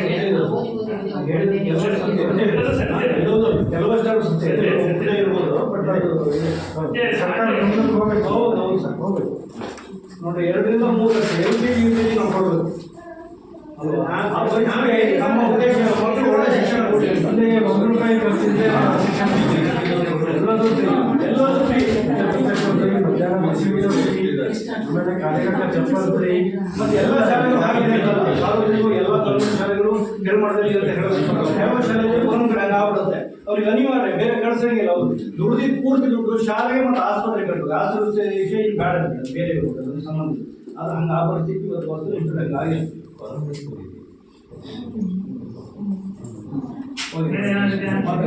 ಚರ್ಚೆಯಲ್ಲಿ ಭಾಗಿಯಾದಂತಹ ಎಲ್ಲ ಪೋಷಕರಿಗೂ ಕೂಡ ಧನ್ಯವಾದಗಳು. ನಾನೊಂದು ಹೇಳ್ಬೇಕು, ಅಧ್ಯಕ್ಷ ಹೇಳಿದ್ರೆ ಇಂಗ್ಲೀಷು ಮಕ್ಕಳು ಮಾತಾಡ್ತಾರೆ ಅಂತೇಳಿ. ಯಾವಾಗ ಮಕ್ಕಳು ಇಂಗ್ಲೀಷ್ ಮಾತಾಡ್ತಾರೆ ಅಂದ್ರೆ ಒಂದು ನಮಗೆ ಬೇಸ್ ನಮ್ಮ ಮನೆಯಿಂದ ಕಲಿತಾರೆ. ಇನ್ನೊಂದು ಎಲ್ಲಿ ಕಲಿತಾರೆ ಅಂತ ಹೇಳಿದ್ರೆ ಎಲ್ಲ ಸಬ್ಜೆಕ್ಟ್ಗಳು ಕೂಡ ನಾವು ಇಂಗ್ಲೀಷಲ್ಲಿ ಟೀಚ್ ಮಾಡಿದ್ರೆ ಆ ಮಗು ಆಟೋಮೆಟಿಕ್ ಆಗಿ ಇಂಗ್ಲೀಷ್ ಕಲಿಯುತ್ತೆ. ಇಲ್ಲಿ ನಮಗೆ ಕನ್ನಡ ಶಾಲೆಯಲ್ಲಿ ಕನ್ನಡನೇ ನಮಗೆ ಟೀಚ್ ಮಾಡಬೇಕು ಅನ್ನೋದು ಒಂದಿದೆ. ಅಂದ್ರೆ ಅಲ್ಲ ನಾ ಹೇಳ್ತಾ ಇದ್ದು ಹೋಲಾಗಿ ನಾವು ಅದನ್ನ ಹೇಳ್ಬೇಕಲ್ಲ ಅಂತ ಹೇಳಿ. ಕನ್ನಡ ಶಾಲೆಯಲ್ಲಿ ಕನ್ನಡ ಮಾಧ್ಯಮ ಅಂತ ಹೇಳಿದ್ರೆ ಇಂತಿಷ್ಟುವರೆಗೆ ಕನ್ನಡದಲ್ಲೇ ಇರಬೇಕು ಅನ್ನೋದು ಒಂದು ಉದ್ದೇಶನೂ ಕೂಡ ಇದೆ. ಹಾಗಾಗಿ ನಮ್ಮ ಮಕ್ಕಳು LKG ಇಂದ ಅಥವಾ 1ನೇ ಕ್ಲಾಸಲ್ಲಿ 2ನೇ ಕ್ಲಾಸಲ್ಲಿ ಇಂಗ್ಲೀಷ್ ಮಾತಾಡಬೇಕು ಅಂತ ಹೇಳಿದ್ರೆ ಅದು ಸಾಧ್ಯ ಆಗೋದು ನಮ್ಮ ಮನೆಯಿಂದ ಕಲಿಬೇಕಾದ್ರೆ. ಮನೇಲಿ ನಾವು ನೀವೆಲ್ಲ ಮಾತಾಡಿದ್ವಿ ಅಂತ ಹೇಳಿದ್ರೆ ಆ ಮಗು ಈ ಕನ್ನಡ ಹೇಗೆ ಕಲ್ತಿರುತ್ತೆ ಆ ಮಗು, ಅದೇ ರೀತಿ ಇಂಗ್ಲೀಷ್ ನಾವು ಮಾತಾಡಿದ್ವಿ ಅಂದ್ರೆ ಆ ಮಗು ಕಲಿಯುತ್ತೆ. ಅದನ್ನ ಬಿಟ್ಟು ನಾವು ಕಲಿಬೇಕು ಅಂತ ಹೇಳಿದ್ರೆ ಒಂದು ಸ್ವಲ್ಪ ಕಷ್ಟ. ಇಲ್ಲ ಮಾಡ್ಬೇಕಾಗತ್ತೆ.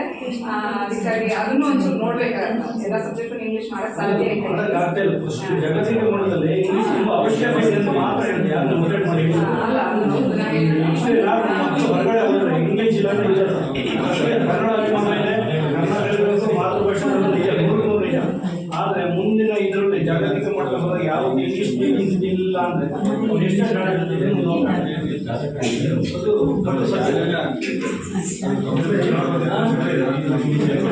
ಹೌದು, ಕನ್ನಡ ಬರೆದಿರೋ ಪೋಷಕರು ಇದ್ದಾರೆ, ಇಂಗ್ಲಿಷ್ ಭಾಷೆ. ಈಗ ನಾನು ಗ್ರೂಪಲ್ಲಿ ಒಂದಿಷ್ಟು ಮೆಸೇಜ್ ನಾನು ಇಂಗ್ಲಿಷಲ್ಲಿ ಹಾಕ್ತೀನಿ. ನನಗೆ ಟೀಚರ್ ಒಬ್ರು ಕೇಳಿದ್ರು, ನೀವು ಇಂಗ್ಲಿಷಲ್ಲಿ ಹಾಕ್ತೀರಾ, ಆ ಪೋಷಕರಿಗೆ ಕನ್ನಡದಲ್ಲಿ ಅರ್ಥ ಆಗಲ್ಲ, ಇಂಗ್ಲಿಷಲ್ಲಿ ಅರ್ಥ ಆಗಲ್ಲ, ನೀವು ಯಾಕೆ ಕನ್ನಡ ಹಾಕ್ತೀರಾ ಅಂತ ಕೇಳ್ತಿದ್ದಾರೆ. ಹೋಗಿ ನಾನು ಹೇಳ್ತಾ ಇರೋದು ಅದು ಒಂದು ಸಮಸ್ಯೆ ಇದೆ ಕನ್ನಡ ಶಾಲೆಯಲ್ಲಿ. ಈಗ ನಾವು ಅದನ್ನು ಕೂಡ ನೆಕ್ಸ್ಟ್ ಹೋದ್ರೆ ಮಕ್ಕಳು ಆಟೋಮೆಟಿಕ್ ಕಲಿಯುವಂತ ಮಕ್ಕಳು ಕಲಿತಾರೆ.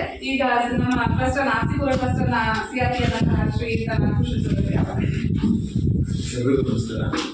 ಇದರಿಂದ ಸಾಮಾಜಿಕ ಲೆಕ್ಕ ಪರಿಶೋಧನೆಯ ಗ್ರಾಮಸಭೆಯ ಅಧ್ಯಕ್ಷತೆಯನ್ನು ವಹಿಸಿರುವಂಥ ಹಿರಿಯರೇ, ಹಾಗೆ ಶಾಲೆಯ SDMC ಅಧ್ಯಕ್ಷರಾಗಿರುವಂಥ ಶ್ರೀಯುತ ಮಂಜುನಾಥ್ ಅವರೇ, ಗ್ರಾಮ ಪಂಚಾಯತಿ ಸದಸ್ಯರೇ ಮತ್ತು ಈ ಸಾಮಾಜಿಕ ಲೆಕ್ಕ ಪರಿಶೋಧನೆಯ ನೋಡಲ್ ಆಗಿರುವಂಥ ಶ್ರೀಯುತ ನಾಗೇಶ್ ಸರ್ ಅವರೇ, ವಿಸ್ತಾರವಾಗಿ ವರದಿಯನ್ನು ಮಂಡಿಸಿ ವೃತ್ತಿ ಬಂದ ಪೋಷಕರಿಗೆಲ್ಲ ತರಬೇತಿ ಆದಂಗೆ ಆಗಿದೆ. ಶ್ರೀಯುತ ದೇವೇಂದ್ರಪ್ಪನವರೇ ಮತ್ತೊಬ್ಬರಲ್ಲಿ ಚೆನ್ನಾಗಿ ವಿಡಿಯೋ ಮಾಡ್ತಾ ಇದ್ದಾರೆ, ಹೆಸರು ಗೊತ್ತಿಲ್ಲ, ಸರಿತಾ ಅವರೇ, ಹಾಗೆಯೇ ಆಗಮಿಸಿರುವಂಥ ಎಲ್ಲ SDMCಯ ಸದಸ್ಯರೇ ಮತ್ತು ಪೋಷಕರು ಬಂದಿದ್ದಾರೆ. ಫಸ್ಟ್ ಆಫ್ ಆಲ್ ನನ್ನಿಂದಲೇ ನಾನು ಶುರು ಮಾಡ್ಕೊತೀನಿ. ಒಂದು ಅಂಶ ಹೇಳುತ್ತೆ, CRP ಒಂದು ವರ್ಷದಲ್ಲಿ 12 ವಿಸಿಟ್ ಕೊಡಬೇಕು ಅಂತ ಇದೆ. ನಾನು ಬಂದು 6 ತಿಂಗಳಾಯಿತು. ನನಗೆ ತುಂಬ ಸಮಾಧಾನ ಇದೆ, ಯಾಕಂದರೆ 3 ಅಧಿಕೃತ ವಿಸಿಟ್ ಆಗಿದೆ, ಒಂದು ಅನಧಿಕೃತ ವಿಸಿಟ್. ನಿಮ್ಮ ವಾರ್ಷಿಕೋತ್ಸವಕ್ಕೆ ಬಂದಿದ್ದೀನಿ, ಮತ್ತೊಂದು ಇವತ್ತು ಸಾಮಾಜಿಕ ಲೆಕ್ಕ ಪರಿಶೋಧನೆಗೆ ಬಂದಿದ್ದೀನಿ. ಮತ್ತು ಇನ್ನೊಂದು ವಿಸಿಟ್ ಪೆಂಡಿಂಗ್ ಇದೆ, ಇನ್ನೊಂದು ವಾರದಲ್ಲಿ ಬಂದಿರ್ತೀನಿ. ಓಕೆ, ಆ ವಿಸಿಟ್ ಈ 6 ತಿಂಗಳಲ್ಲಿ ವಿಸಿಟ್ ಆಗಕ್ಕೆ ಆ ವಿಸಿಟ್. ಇನ್ನು ನೇರವಾಗಿ ಟೆಕ್ಸ್ಟ್ ಬುಕ್ಕಿಗೆ ಸಂಬಂಧಪಟ್ಟಂತೆ ಬಂದರೆ ಜೂನ್ ತಿಂಗಳಲ್ಲಿ ಎಲ್ಲ ಮಕ್ಕಳಿಗೂ ಟೆಕ್ಸ್ಟ್ ಬುಕ್ ವಿತರಣೆ ಇಲಾಖೆಯಿಂದ ಆಗಿದೆ. ಸೊ ಅದರಲ್ಲಿ 2ನೇ ಸೆಮಿಸ್ಟರ್ಗೆ ಸಂಬಂಧಪಟ್ಟಂತೆ 9 ಇಂಗ್ಲೀಷ್ ಪುಸ್ತಕಗಳು ಕೊರತೆ. ಅದು ಆ ಮೇಡಮ್ ಒಂದು 1000 ಸಲ ಕಾಲ್ ಮಾಡಿದ್ದಾರೆ. ನಾನು ಮೇಲ್ ಹಂತದಲ್ಲಿ ತಾಲೂಕಲ್ಲಿ ಏನು ಪಠ್ಯಪುಸ್ತಕ ಕೊಡೋದಿದೆ ಅಲ್ಲಿ ವಿಸಿಟ್ ಕೊಟ್ಟಿದ್ದೀವಿ, ಅವರು ಕೂಡ ಬಂದಿದ್ದಾರೆ. ಆ್ಯಂಡ್ ನಾನು ಆ್ಯಕ್ಚುಲಿ ಸಂಪರ್ಕಟೆ ಕ್ಲಸ್ಟರ್ ಇನ್ಚಾರ್ಜ್ ಆಗಿರೋದ್ರಿಂದ ಅಲ್ಲಿರೋ ಒಂದಿಷ್ಟು ಪುಸ್ತಕಗಳನ್ನ ತಂದು ಇಲ್ಲಿ ಡಿಸ್ಟ್ರಿಬ್ಯೂಟ್ ಮಾಡಿದ್ದೀನಿ.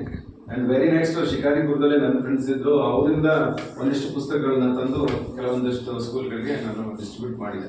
ಬಟ್ ಈ second standard English second semester ಪುಸ್ತಕಗಳ ಕೊರತೆ ಜಿಲ್ಲಾ ಗೋಡನಲ್ಲಿ ಕೂಡ ಇದೆ. ಅದನ್ನು ಈಗಾಗಲೇ ನಾವು ನಮ್ಮ ತಾಲೂಕು ನೋಡಲ್ ಶ್ರೀಯುತ ಕರಿಬಸಪ್ಪ ಅವರಿಗೆ ಮಾಹಿತಿ ಕೊಟ್ಟಿದ್ದಾರೆ. ಅವರು ಕೂಡ ಜಿಲ್ಲಾ ನೋಡಲ್ಗೆ ಅದನ್ನು ಮಾಹಿತಿಯನ್ನು ಕೊಟ್ಟಿದ್ದು, ಅದನ್ನು ನಾವು ಬೇರೆ ಎಲ್ಲೇ ಇದ್ದರೂ ತರಿಸ್ಕೊಡ್ತೀವಿ ಅನ್ನೋಂಥ ವಿಷಯವನ್ನು ಈಗಾಗಲೇ ಅವರು ತಿಳಿಸಿದ್ದಾರೆ. ಬಟ್ ಇನ್ನೂ ಒಂದು ಅಂಶವನ್ನು ಅವರು ಹೇಳಿದ್ದಾರೆ, ಇದಕ್ಕೆ ಪೂರಕವಾಗಿ ನೀವು ಸಾಫ್ಟ್ ಕಾಪಿಯನ್ನು ದೀಕ್ಷಾ ಆ್ಯಪಲ್ಲಿದೆ ಅದನ್ನು ಪ್ರಿಂಟ್ ತೆಗೆದು ನಿಮ್ಮ ಶಾಲಾ ಅನುದಾನದಿಂದ ಖರ್ಚಾಗಿ ಕೊಡಿ ಅಂತ ಕೂಡ ಒಂದು ಮಾಹಿತಿಯನ್ನು ಹೇಳಿದ್ದಾರೆ. ಯಾಕಂದರೆ ಸಿಕ್ಕದೇ ಇಲ್ಲ ಅಂತ ಸಂದರ್ಭದಲ್ಲಿ ಹಾಗೆ ಕೊಡೋಂಗಿಲ್ಲ, ಅದಕ್ಕೆ ಪರ್ಯಾಯ ವ್ಯವಸ್ಥೆ ಶಾಲಾ ಅನುದಾನದಿಂದ ನೀವು ಭರಿಸಬೇಕು ಅನ್ನೋದು ಮಾಹಿತಿಯನ್ನು ಹೇಳಿದ್ದಾರೆ. ಇದೆರಡು ಅಂಶ ನನಗೆ ಮತ್ತು ಆ ಪಠ್ಯಪುಸ್ತಕಕ್ಕೆ ಸಂಬಂಧಪಟ್ಟಂತೆ, ಯಾಕಂದ್ರೆ ನಾನು ಎಲ್ಲ ಆಗಿರೋದು. ಬಟ್ ನೆಕ್ಸ್ಟ್ ಇಯರಿಗೆ ಒಂದೇ ಒಂದು ಪುಸ್ತಕ ವ್ಯತ್ಯಾಸ ಆದರೂ ನಾನೇ ಹೊಣೆ ಅಂತೇಳಿ ನಾನು ಹೇಳಿದ್ದೆ. ಈ ವರ್ಷ ನಿಮ್ಗೆ ಗೊತ್ತಿರಲಿ, ಎಲ್ಲವೂ ಡಿಜಿಟಲ್ ಮೀಡಿಯಾ ಅಂದರೆ ಮಾಹಿತಿ ಇಲ್ಲ.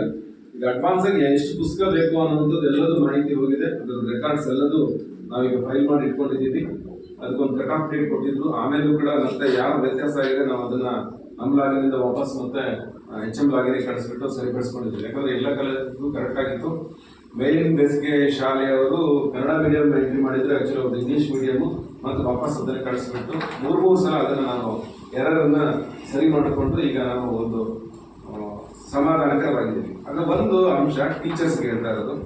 ಪುಸ್ತಕಗಳನ್ನು ಕಲೆಕ್ಟ್ ಮಾಡ್ಕೋಬೇಕಾದ್ರೆ ಯಾವುದೇ ಕಾರಣಕ್ಕೂ ನನಗೊಂದಿರಲಿ ಅಂತ ತರಬೇಡಿ. ಒಬ್ಬೊಬ್ಬರು ನನಗೊಂದಿರಲಿ ಅಂತ ತಗೊಂಡ್ರೆ ಯಾವುದೋ ಒಂದು ಶಾಲೆಗೆ ಪುಸ್ತಕಗಳು ತರಬಹುದು. ಸೊ ಹಾಗಾಗಿ ರೆಫರೆನ್ಸಿಗೆ ಅಂತೇಳಿ ಯಾವುದೇ ಶಿಕ್ಷಕರು ನಿರೀಕ್ಷಿಸಬೇಡಿ ಅಂತ ಹೇಳ್ತಾ ನೀವು ಸಾಫ್ಟ್ ಕಾಪಿ ತಗೊಳ್ಳಿ ಅಂತ ನಾನು ಆಶಿಸ್ತೇನೆ. ಇನ್ನು ಈ ಶಾಲೆಯಲ್ಲಿ ಒಟ್ಟು 43 ಮಕ್ಕಳು ವ್ಯಾಸಂಗ ಮಾಡ್ತಾ ಇದ್ದಾರೆ. ಈಗಾಗಲೇ ಹೇಳಿದ್ರು 1 ರಿಂದ 5 33 ಮಕ್ಕಳು ಅಂತೇಳಿ. ಇಲಾಖೆ ನಿಯಮದ ಪ್ರಕಾರ 30:1 ಒಬ್ಬರು ಟೀಚರ್ ಅಂತೇಳಿ.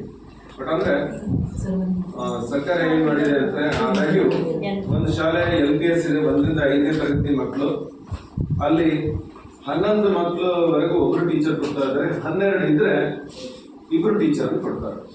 ಸೊ ಆ ಪ್ರಕಾರವಾಗಿ ಇಲ್ಲಿ 33 ಮಕ್ಕಳಿದ್ದಾರೆ LPS ನಲ್ಲಿ. ಅದಕ್ಕೆ ಪೂರಕವಾಗಿ ಒಬ್ರು ಇನ್ಚಾರ್ಜ್ ಹೆಡ್ ಮಾಸ್ಟರ್ ಅಂತೇಳಿ ನಾವು ರಾಜು ನಾಯ್ಕ ಸರ್ ಇದ್ದಾರೆ, ಅವರಿದ್ದಾರೆ. ಅದಕ್ಕೆ ಪೂರಕವಾಗಿ ಮತ್ತೊಬ್ರು ಗೆಸ್ಟ್ ಟೀಚರ್ ಅಂತ ಕೊಡ್ತೀವಿ. ಅಲ್ಲಿಗೆ ನಿಮಗೆ ಈ ಒಂದು ಅಂಶ ಸಾಲ್ವ್ ಆಗಿದೆ. ನಿಮ್ಮಲ್ಲಿ LPSಗೆ ಇಬ್ರು ಟೀಚರ್ ಲಭಿಸಿದ್ದಾರೆ. HPSಗೆ ಬಂದ್ರೆ ಅಲ್ಲಿ ಕೂಡ ಅಷ್ಟೇ 12ಕ್ಕಿಂತ ಜಾಸ್ತಿ ಇದ್ರೆ ಮಾತ್ರ ಇಬ್ರು ಟೀಚರ್, ಅಲ್ಲಿವರೆಗೂ ಒಬ್ಬರೇ ಅಂತೆ. 6, 7ನೇ ತರಗತಿನಲ್ಲಿ 12ಕ್ಕಿಂತ ಜಾಸ್ತಿ ಇದ್ರೆ ಮಾತ್ರ ಇಬ್ರು, ಅಲ್ಲಿವರೆಗೂ ಒಬ್ಬರೇ ಅಂತೀವಿ. ನಿಮ್ಮಲ್ಲಿ ಎಷ್ಟು ಜನ ಇದ್ದಾರೆ? 10 ಮಕ್ಕಳು ಇದ್ದಾರೆ. ಟೀಚರ್ ಎಷ್ಟಿದ್ದಾರೆ? ಒಂದು ಜಾಸ್ತಿನೇ ಇದ್ದಾರೆ. ಈ ಅಂಶವನ್ನು ನೀವು ನೋಟ್ ಮಾಡ್ಕೋಬೇಕು ಅಂತ ಹೇಳ್ತೀನಿ. ಯಾಕಂದ್ರೆ ನೀವು ಕೊಟ್ಟಿದ್ದ ಮಾಹಿತಿ ನಾನು ಸ್ವಲ್ಪ ಈಗ ನಾನೇನಾದ್ರು ಸರ್ಚ್ ಮಾಡ್ಬೇಕು, ಅದೇನು ಮಾಡ್ಬೇಕು ಅನ್ನೋ ಅನ್ಸ್ಬಿಟ್ಟು ಆಕ್ಚುಲಿ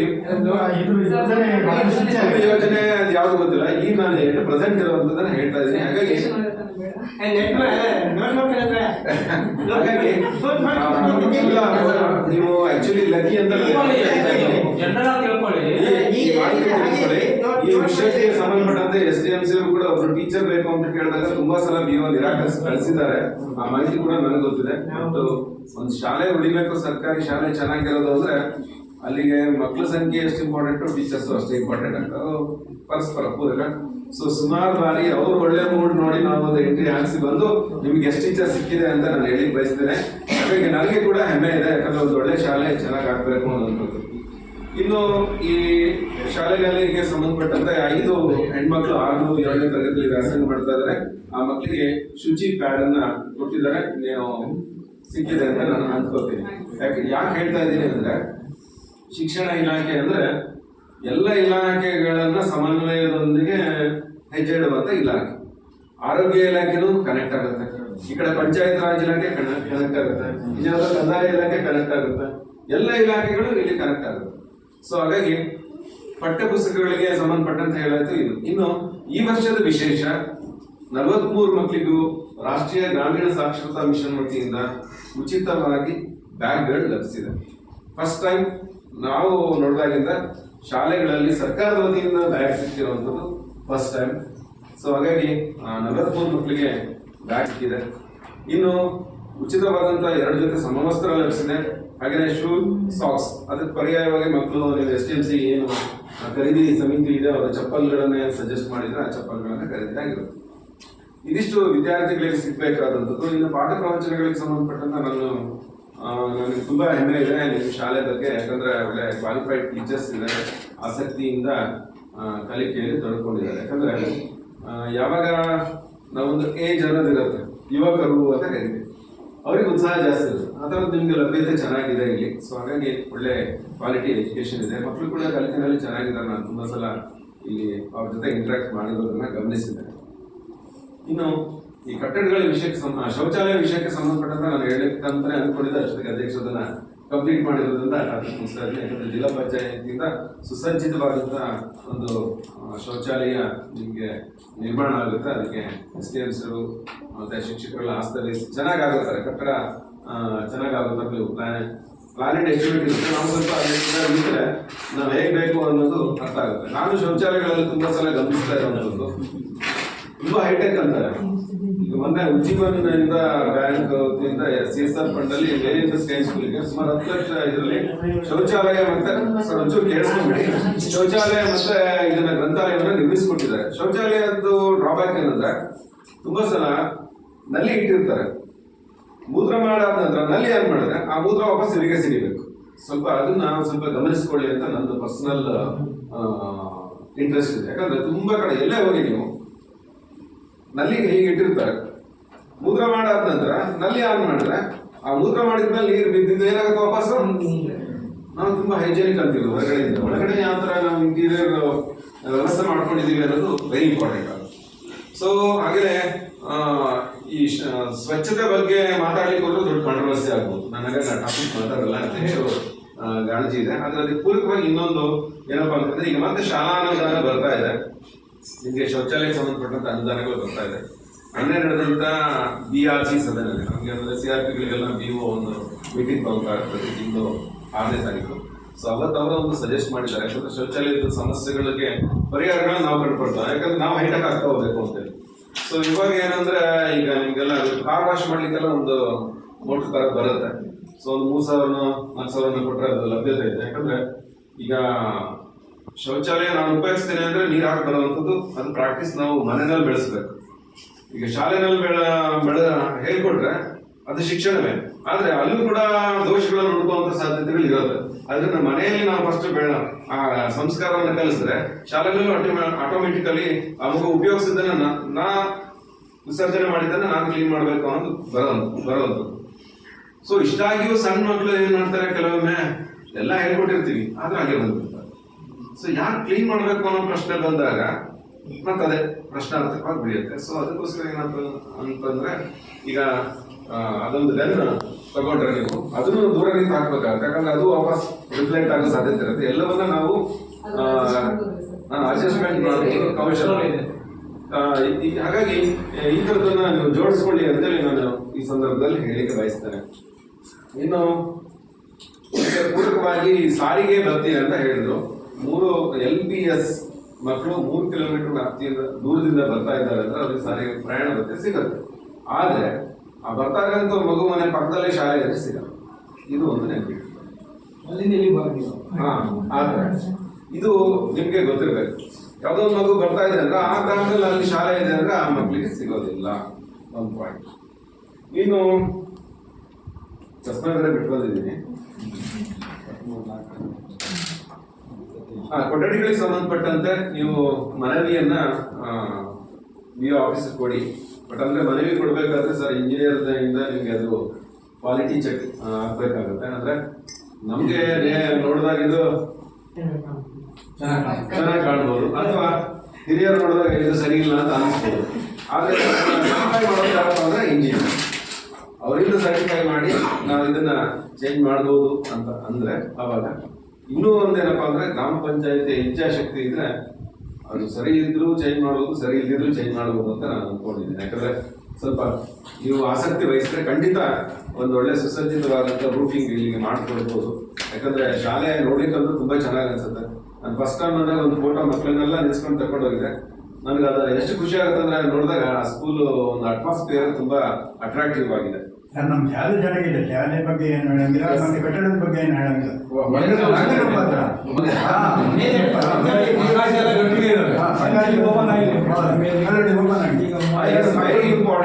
ಇನ್ನು ಅತಿ ಮುಖ್ಯವಾಗಿ ನಿನ್ನೆ ಕೂಡ ನಾನು ಸರ್ ಹತ್ರ ಫೋನಲ್ಲಿ ಸಂಪರ್ಕಿಸಿದೆ.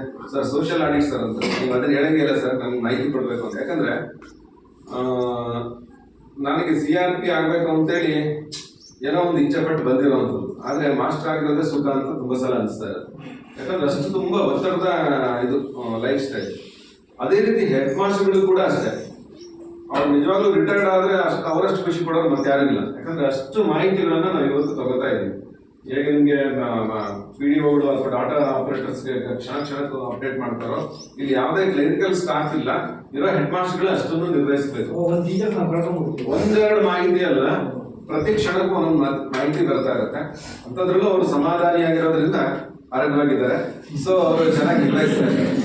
ಸೊ ಈಗ ನಾನು ಹೇಳ್ತಾ ಇರುವಂತ ಅಂಶ ಏನಪ್ಪಾ ಅಂತಂದ್ರೆ, ನಿಮ್ಮಲ್ಲಿ 4 ಮಕ್ಕಳು SC ವಿದ್ಯಾರ್ಥಿಗಳಿದ್ದಾರೆ. ಸೊ ಅವರೆಲ್ಲರೂ ಜಾತಿ ಪ್ರಮಾಣ ಪತ್ರ, ಆದಾಯ ಪ್ರಮಾಣ ಪತ್ರ, ಬ್ಯಾಂಕ್ ಪಾಸ್ ಪುಸ್ತಕ, ಅವ್ರ ಆಧಾರ್ ವ್ಯಾಲಿಡೇಟ್ ಆಗಿರುವಂಥದ್ದು ಇದೆಲ್ಲ ಇರಬೇಕು. ಮತ್ತು ನೀವು ಸ್ಕಾಲರ್ಶಿಪ್ಗೆ ಅಪ್ಲೈ ಮಾಡಬೇಕು. ಪರಿಶಿಷ್ಟ ಜಾತಿಯ ವಿದ್ಯಾರ್ಥಿ ವೇತನಕ್ಕೆ ಅಪ್ಲೈ ಮಾಡಬೇಕು. ನೋಡಿ, ಅಪ್ಲೈ ಮಾಡೋದು ನಿಮಗೆ ಸಂಬಂಧಪಟ್ಟಿದ್ದು, ಆದ್ರೆ ಟಾರ್ಚರ್ ಯಾರಿಗಪ್ಪ ಅಂದ್ರೆ ಹೆಡ್ ಮಾಸ್ಟರ್. ಸೊ ಯಾಕೆ ಹೇಳ್ತಾ ಇದ್ದೀನಿ ಅಂದ್ರೆ, ಒಂದು ಶಾಲೆ ಸುಗಮವಾಗಿ ನಡಿಬೇಕು ಅಂದ್ರೆ ಮಕ್ಕಳನ್ನ ಜಸ್ಟ್ ಶಾಲೆ ಕಳಿಸಿದ್ರೆ ಆಗಿಲ್ಲ, ಅಲ್ಲಿ ಬೇಕಾದಂತ ಪೂರ್ಣ ಮಾಹಿತಿಗಳನ್ನ ಕೂಡ ಶಾಲೆಗೆ ಒದಗಿಸುವುದು ಅಷ್ಟೇ ಎಸೆನ್ಷಿಯಲ್ ಅಂತ ಹೇಳಿ ಕರ್ನಾಟಕ ಸರ್ಕಾರ ಸ್ಯಾಟ್ಸ್ ಅಂತ ಮಾಡಿತು, ಒಂದು ನಂಬರ್ ಕೊಡ್ತು, 9 ನಂಬರ್. ಈಗ ಸೆಂಟ್ರಲ್ ಗೌರ್ಮೆಂಟ್ UDS+ ಅಂತ ಮಾಡಿಬಿಟ್ಟು ಪ್ರತಿ ಮಗುವಿಗೂ ಅದು ಇಡೀ ದೇಶದಾದ್ಯಂತ ಒಂದು ನಂಬರ್ ಅನ್ನು ಕೊಟ್ಬಿಟ್ಟು ಮಕ್ಕಳನ್ನ ಇರುವಿಕೆಯನ್ನು ಪತ್ತೆ ಹಚ್ಕೋತಾರೆ. ಸೊ ಅಲ್ಲಿ ಅಪಾರ್ ID ಅಂತ ಕ್ರಿಯೇಟ್ ಆಗ್ತಾ ಇದೆ. ಸೊ ಅದಕ್ಕೆ ಕೂಡ ಏನಾಗಬೇಕು, ನಿಮ್ಮ ಮಗುವಿನ ಆಧಾರ್ ಸರಿ ಇರಬೇಕು, ಪೇರೆಂಟ್ ಆಧಾರ್ ಸರಿ ಇರಬೇಕು. ಸೊ ಈಗ HMಗಳು ಹೇಗಿರ್ತಾರೆ, ನಾವು ಆ ಕ್ಷಣದಲ್ಲಿ ಸ್ಪಂದಿಸಿದ್ರೆ ಓಕೆ, ಇಲ್ಲಿಂದ ಅವ್ರೇನು ಕೆಲಸ ಮಾಡಿಲ್ಲ ಅಂತ. ಯಾಕಂದ್ರೆ ಈ ಲೈಫ್ ತುಂಬಾ ಫಾಸ್ಟ್ ಇದೆ. ನಾವು ತುಂಬಾ ಮಸಾಲೆ ಹಾಕಿದ್ದು ಸಾಂಬಾರು ಮಾಡ್ತಾ ಇದ್ವಿ, ಲೇಟ್ ಆಗ್ತಾ ಇತ್ತು. ಇವಾಗ ನಂಗಲ್ಲ, ಜಾರಲ್ಲಿ ಗಿರ್ರ ಅನ್ಸಿದ್ರೆ ಮಸಾಲೆ ರೆಡಿ ಆಗುತ್ತೆ, ಸಾಂಬಾರು ರೆಡಿ ಆಗುತ್ತೆ, ಫಾಸ್ಟ್ ರೆಡಿ ಆಗುತ್ತೆ. ಕೆಲಸಕ್ಕೆ ಹೋಗಿ ಬಂದು ಕೂಡ ಟಕ್ಕಂತ ಅಡುಗೆ ಮಾಡಿ ಹೇಗೆ ಬಡಿಸ್ತೀವೋ ಹಾಗೆ ಇವತ್ತೆಲ್ಲ ಮಾಹಿತಿಗಳನ್ನು ಕೂಡ ನಾವು ಏನ್ ಮಾಡ್ಬೇಕಾಗಿದೆ ಅಂದ್ರೆ ಡಿಜಿಟಲ್ ಮೀಡಿಯಾದಲ್ಲೇ ಕಳಿಸ್ಬೇಕು.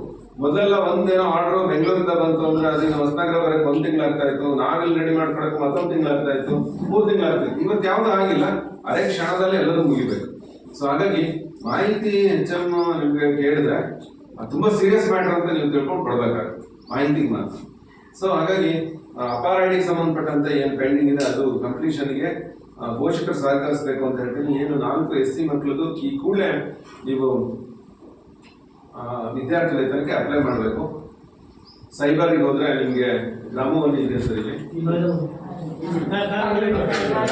ಕಾಗಡಿನಲ್ಲಿ ನೀವು ನಿಮ್ದೆಲ್ಲ ಇಟ್ಕೊಂಡು ಹೋಗಿ. ಏನಂದ್ರೆ ಏನು ಇಟ್ಕೊಳ್ಳದೆ ಸ್ಕಾಲರ್ಶಿಪ್ ಅಪ್ಲೈ ಮಾಡಕ್ ಹೋದ್ರೆ ಮತ್ತೆ ವಾಪಸ್ ಕಳಿಸ್ತಾರೆ, ಅವಾಗ ನಿಮ್ಗೆ ಇದು ಬೇಡ ಅನ್ಸುತ್ತೆ. ಸೊ ಅದು ಬರೋದು 1000 ರೂಪಾಯಿ ಆಗಿರ್ಲಿ, ಆದ್ರೆ ನಿಮ್ಗೆ ಅದು ಮೌಲ್ಯ ಕಡಿಮೆ ಅನ್ಸ್ಬೋದು. ಮೊದಲು ತಗೊಳ್ತಾ ಇದ್ದ ಸ್ಕಾಲರ್ಶಿಪ್ 75 ರೂಪಾಯಿ, 75 ರೂಪಾಯಿ, ಇವಾಗ 1000 ರೂಪಾಯಿ ಆಗಿದೆ. ಯಾರಿಗೂ ಗೊತ್ತು, ನಾಳೆ ಸರ್ಕಾರ ಅದ್ರ ಬಗ್ಗೆ ಚಿಂತನೆ ಮಾಡಿ ಜಾಸ್ತಿ ಮಾಡ್ಬೋದು. ಅವಾಗ ಜಾಸ್ತಿ ಬಂದಾಗ ಅಯ್ಯೋ ಮಾಸ್ಟರ್ ನೀವು ನಮ್ಗೆ ಹೇಳೇ ಇಲ್ಲ ಅನ್ನೋದು ತಪ್ಪತ್ತೆ. ಒಂದ್ಸಲ ಹಾಕ್ಬಿಟ್ರೆ ನೆಕ್ಸ್ಟ್ ಸಲ ಆಟೋಮೆಟಿಕ್ಲಿ ರಿನ್ಯೂವಲ್ಗೆ ನಿಮ್ಗೆ ಅವಕಾಶ ಇದೆ. ಹಾಗಾಗಿ ಫಸ್ಟ್ ಟೈಮ್ ನೀವು ಸ್ವಲ್ಪ ಕೇರ್ ತಗೊಂಡು ನಿಮ್ಮ ಮಗುವಿಗಾಗಿ ನೀವು ಅಪ್ಲೈ ಮಾಡಿ ಅಂತ ನಾನು ಹೇಳ್ತೇನೆ. ST ಮಕ್ಕಳು ಕೂಡ ಅಪ್ಲೈ ಮಾಡ್ಬೋದು, OBC ಕೂಡ ಅಪ್ಲೈ ಮಾಡ್ಬೋದು. ಆದ್ರೆ ಸರ್ಕಾರ ಒಂದಿಷ್ಟು ಮೊತ್ತವನ್ನ SC ಮಕ್ಕಳಿಗೆ ಅಂತೇಳಿ ಮೀಸಲಾಗಿಟ್ಟಿದೆ. ಅದನ್ನ ಖರ್ಚು ಹಾಕ್ಲಿಕ್ಕೆ ಅಪ್ಲೈ ಮಾಡಿದ್ರೆ ಮಾತ್ರ ಸಿಗತ್ತೆ, ಇಲ್ಲದಿದ್ರೆ ಸಿಗಲ್ಲ. ಅಪ್ಲೈ ಮಾಡೋದು ಕಡ್ಡಾಯ. ಪೇರೆಂಟ್ಸ್ ಮಾಹಿತಿ ಕೊಡೋದು HM ಕಡ್ಡಾಯ. ಯಾಕಂದ್ರೆ ಅವ್ರದೇ ಲಾಗಿನ್ ಇದೆ. ಈಗ ನಾವು INO ಬಿಡಂಗಿಲ್ಲ, ಅಪ್ಲೈ ಮಾಡಲೇಬೇಕು. ಅವರು ನಮ್ಗೆ ಮಾಹಿತಿ ಕೊಡಲೇಬೇಕು, ಇಷ್ಟೊಂದಾಗಿದೆ ಅಪ್ಲೈ ಮಾಡಿದ್ದಾರೆ ಅಂತ ಡೈಲಿ ಕೊಡ್ಬೇಕು. ಡೈಲಿ ಅಪ್ಡೇಟ್ಸ್ ಅವ್ರು ಕೊಡ್ಬೇಕಾಗತ್ತೆ. ಈಗ 4 ಮಕ್ಕಳು ನೀವು ಅಪ್ಡೇಟ್ ಮಾಡ್ಕೊಟ್ರಿ ಅಂದ್ರೆ ಆ ಮಾಸ್ಟರ್ ನಿಮ್ ಕ್ಲಾಸ್ ಹೋಗಿ ಪಾಠ ಮಾಡೋಕೆ ಟೈಮ್ ಸಿಗುತ್ತೆ. ನೀವು ಮಾಡಲಿಲ್ಲ ಅಂದ್ರೆ ನಾವು ಡೈಲಿ ಮಾಹಿತಿ ಕೇಳಿದಾಗ ಅವರು ವಾಪಸ್ ಒಪ್ಸೋದಾಗುತ್ತೆ. ಸೊ ಆ ಥರ ಆಗದೇ ಇರಲಿ ಅಂತ ನಾನು ಅಪೇಕ್ಷಿಸ್ತೇನೆ. ಇನ್ನು ಸರ್ಕಾರಿ ಶಾಲೆ ಮತ್ತೆ ಖಾಸಗಿ ಶಾಲೆ ಬಗ್ಗೆ ಸರ್ ಮಾತಾಡ್ತಾ ಇದ್ರು. ನಾನು ಇದು ಪರ್ಸನಲ್ ಆಗಿ 1-2 ವಾಕ್ಯ ಮಾತಾಡ್ತೇನೆ. ತುಂಬಾ ಚಾಲೆಂಜ್ ಆಗಿ ತಗೊಂಡು ಶಾಲೆಗಳನ್ನ ನಾನು ನಡೆಸ್ತಾ ಇರೋದು. ಒಂಥರ ಹಠಕ್ಕಿದ್ದವ್ರ ತರ ಸರ್ಕಾರಿ ಶಾಲೆಗಳನ್ನ ಕೆಲವು STMC ಅಧ್ಯಕ್ಷರು ನಡೆಸ್ತಾ ಇದ್ದಾರೆ.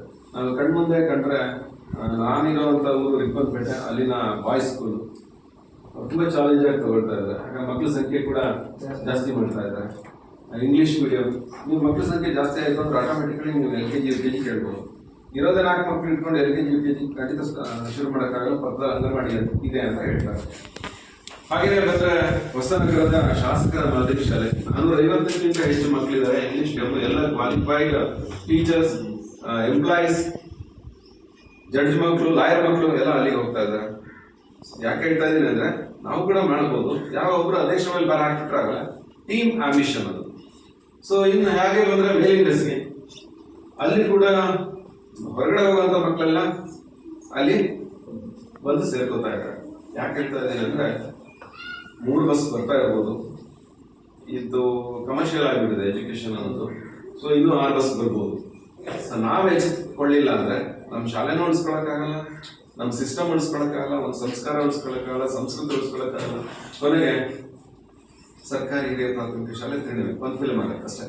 ಸೊ ಆದ್ರಿಂದ ನಾವು ಪ್ರತಿ ಕ್ಷಣವೂ ನಾನು STMC ಇರಲಿ ಇಲ್ಲದೆ ಇರಲಿ, ನಾನು ಊರಲ್ಲಿ ಇರಲಿ ಇಲ್ಲದೆ ಇರಲಿ, ನನ್ನ ಮಕ್ಕಳು ಶಾಲೆಗೆ ಬರಲಿ ಅಥವಾ ಶಾಲೆ ಪೂರ್ಣಗೊಳಿಸಿರಲಿ, ಈ ಶಾಲೆ ನಂದು ಅಂತೇಳಿ ನಾವು ಯೋಚನೆ ಮಾಡಿ ಸ್ವಲ್ಪ ಬೇಸಿಕಲಿ ಏನಾಗುತ್ತಂದ್ರೆ ಸ್ವಲ್ಪ ಅಟ್ರಾಕ್ಟ್ ಮಾಡುವಂಥದ್ದು. ಇವತ್ತೆಲ್ಲದು ಕಮರ್ಷಿಯಲ್ ಏನಂದ್ರೆ ಅಟ್ರಾಕ್ಟ್ ಮಾಡೋದು.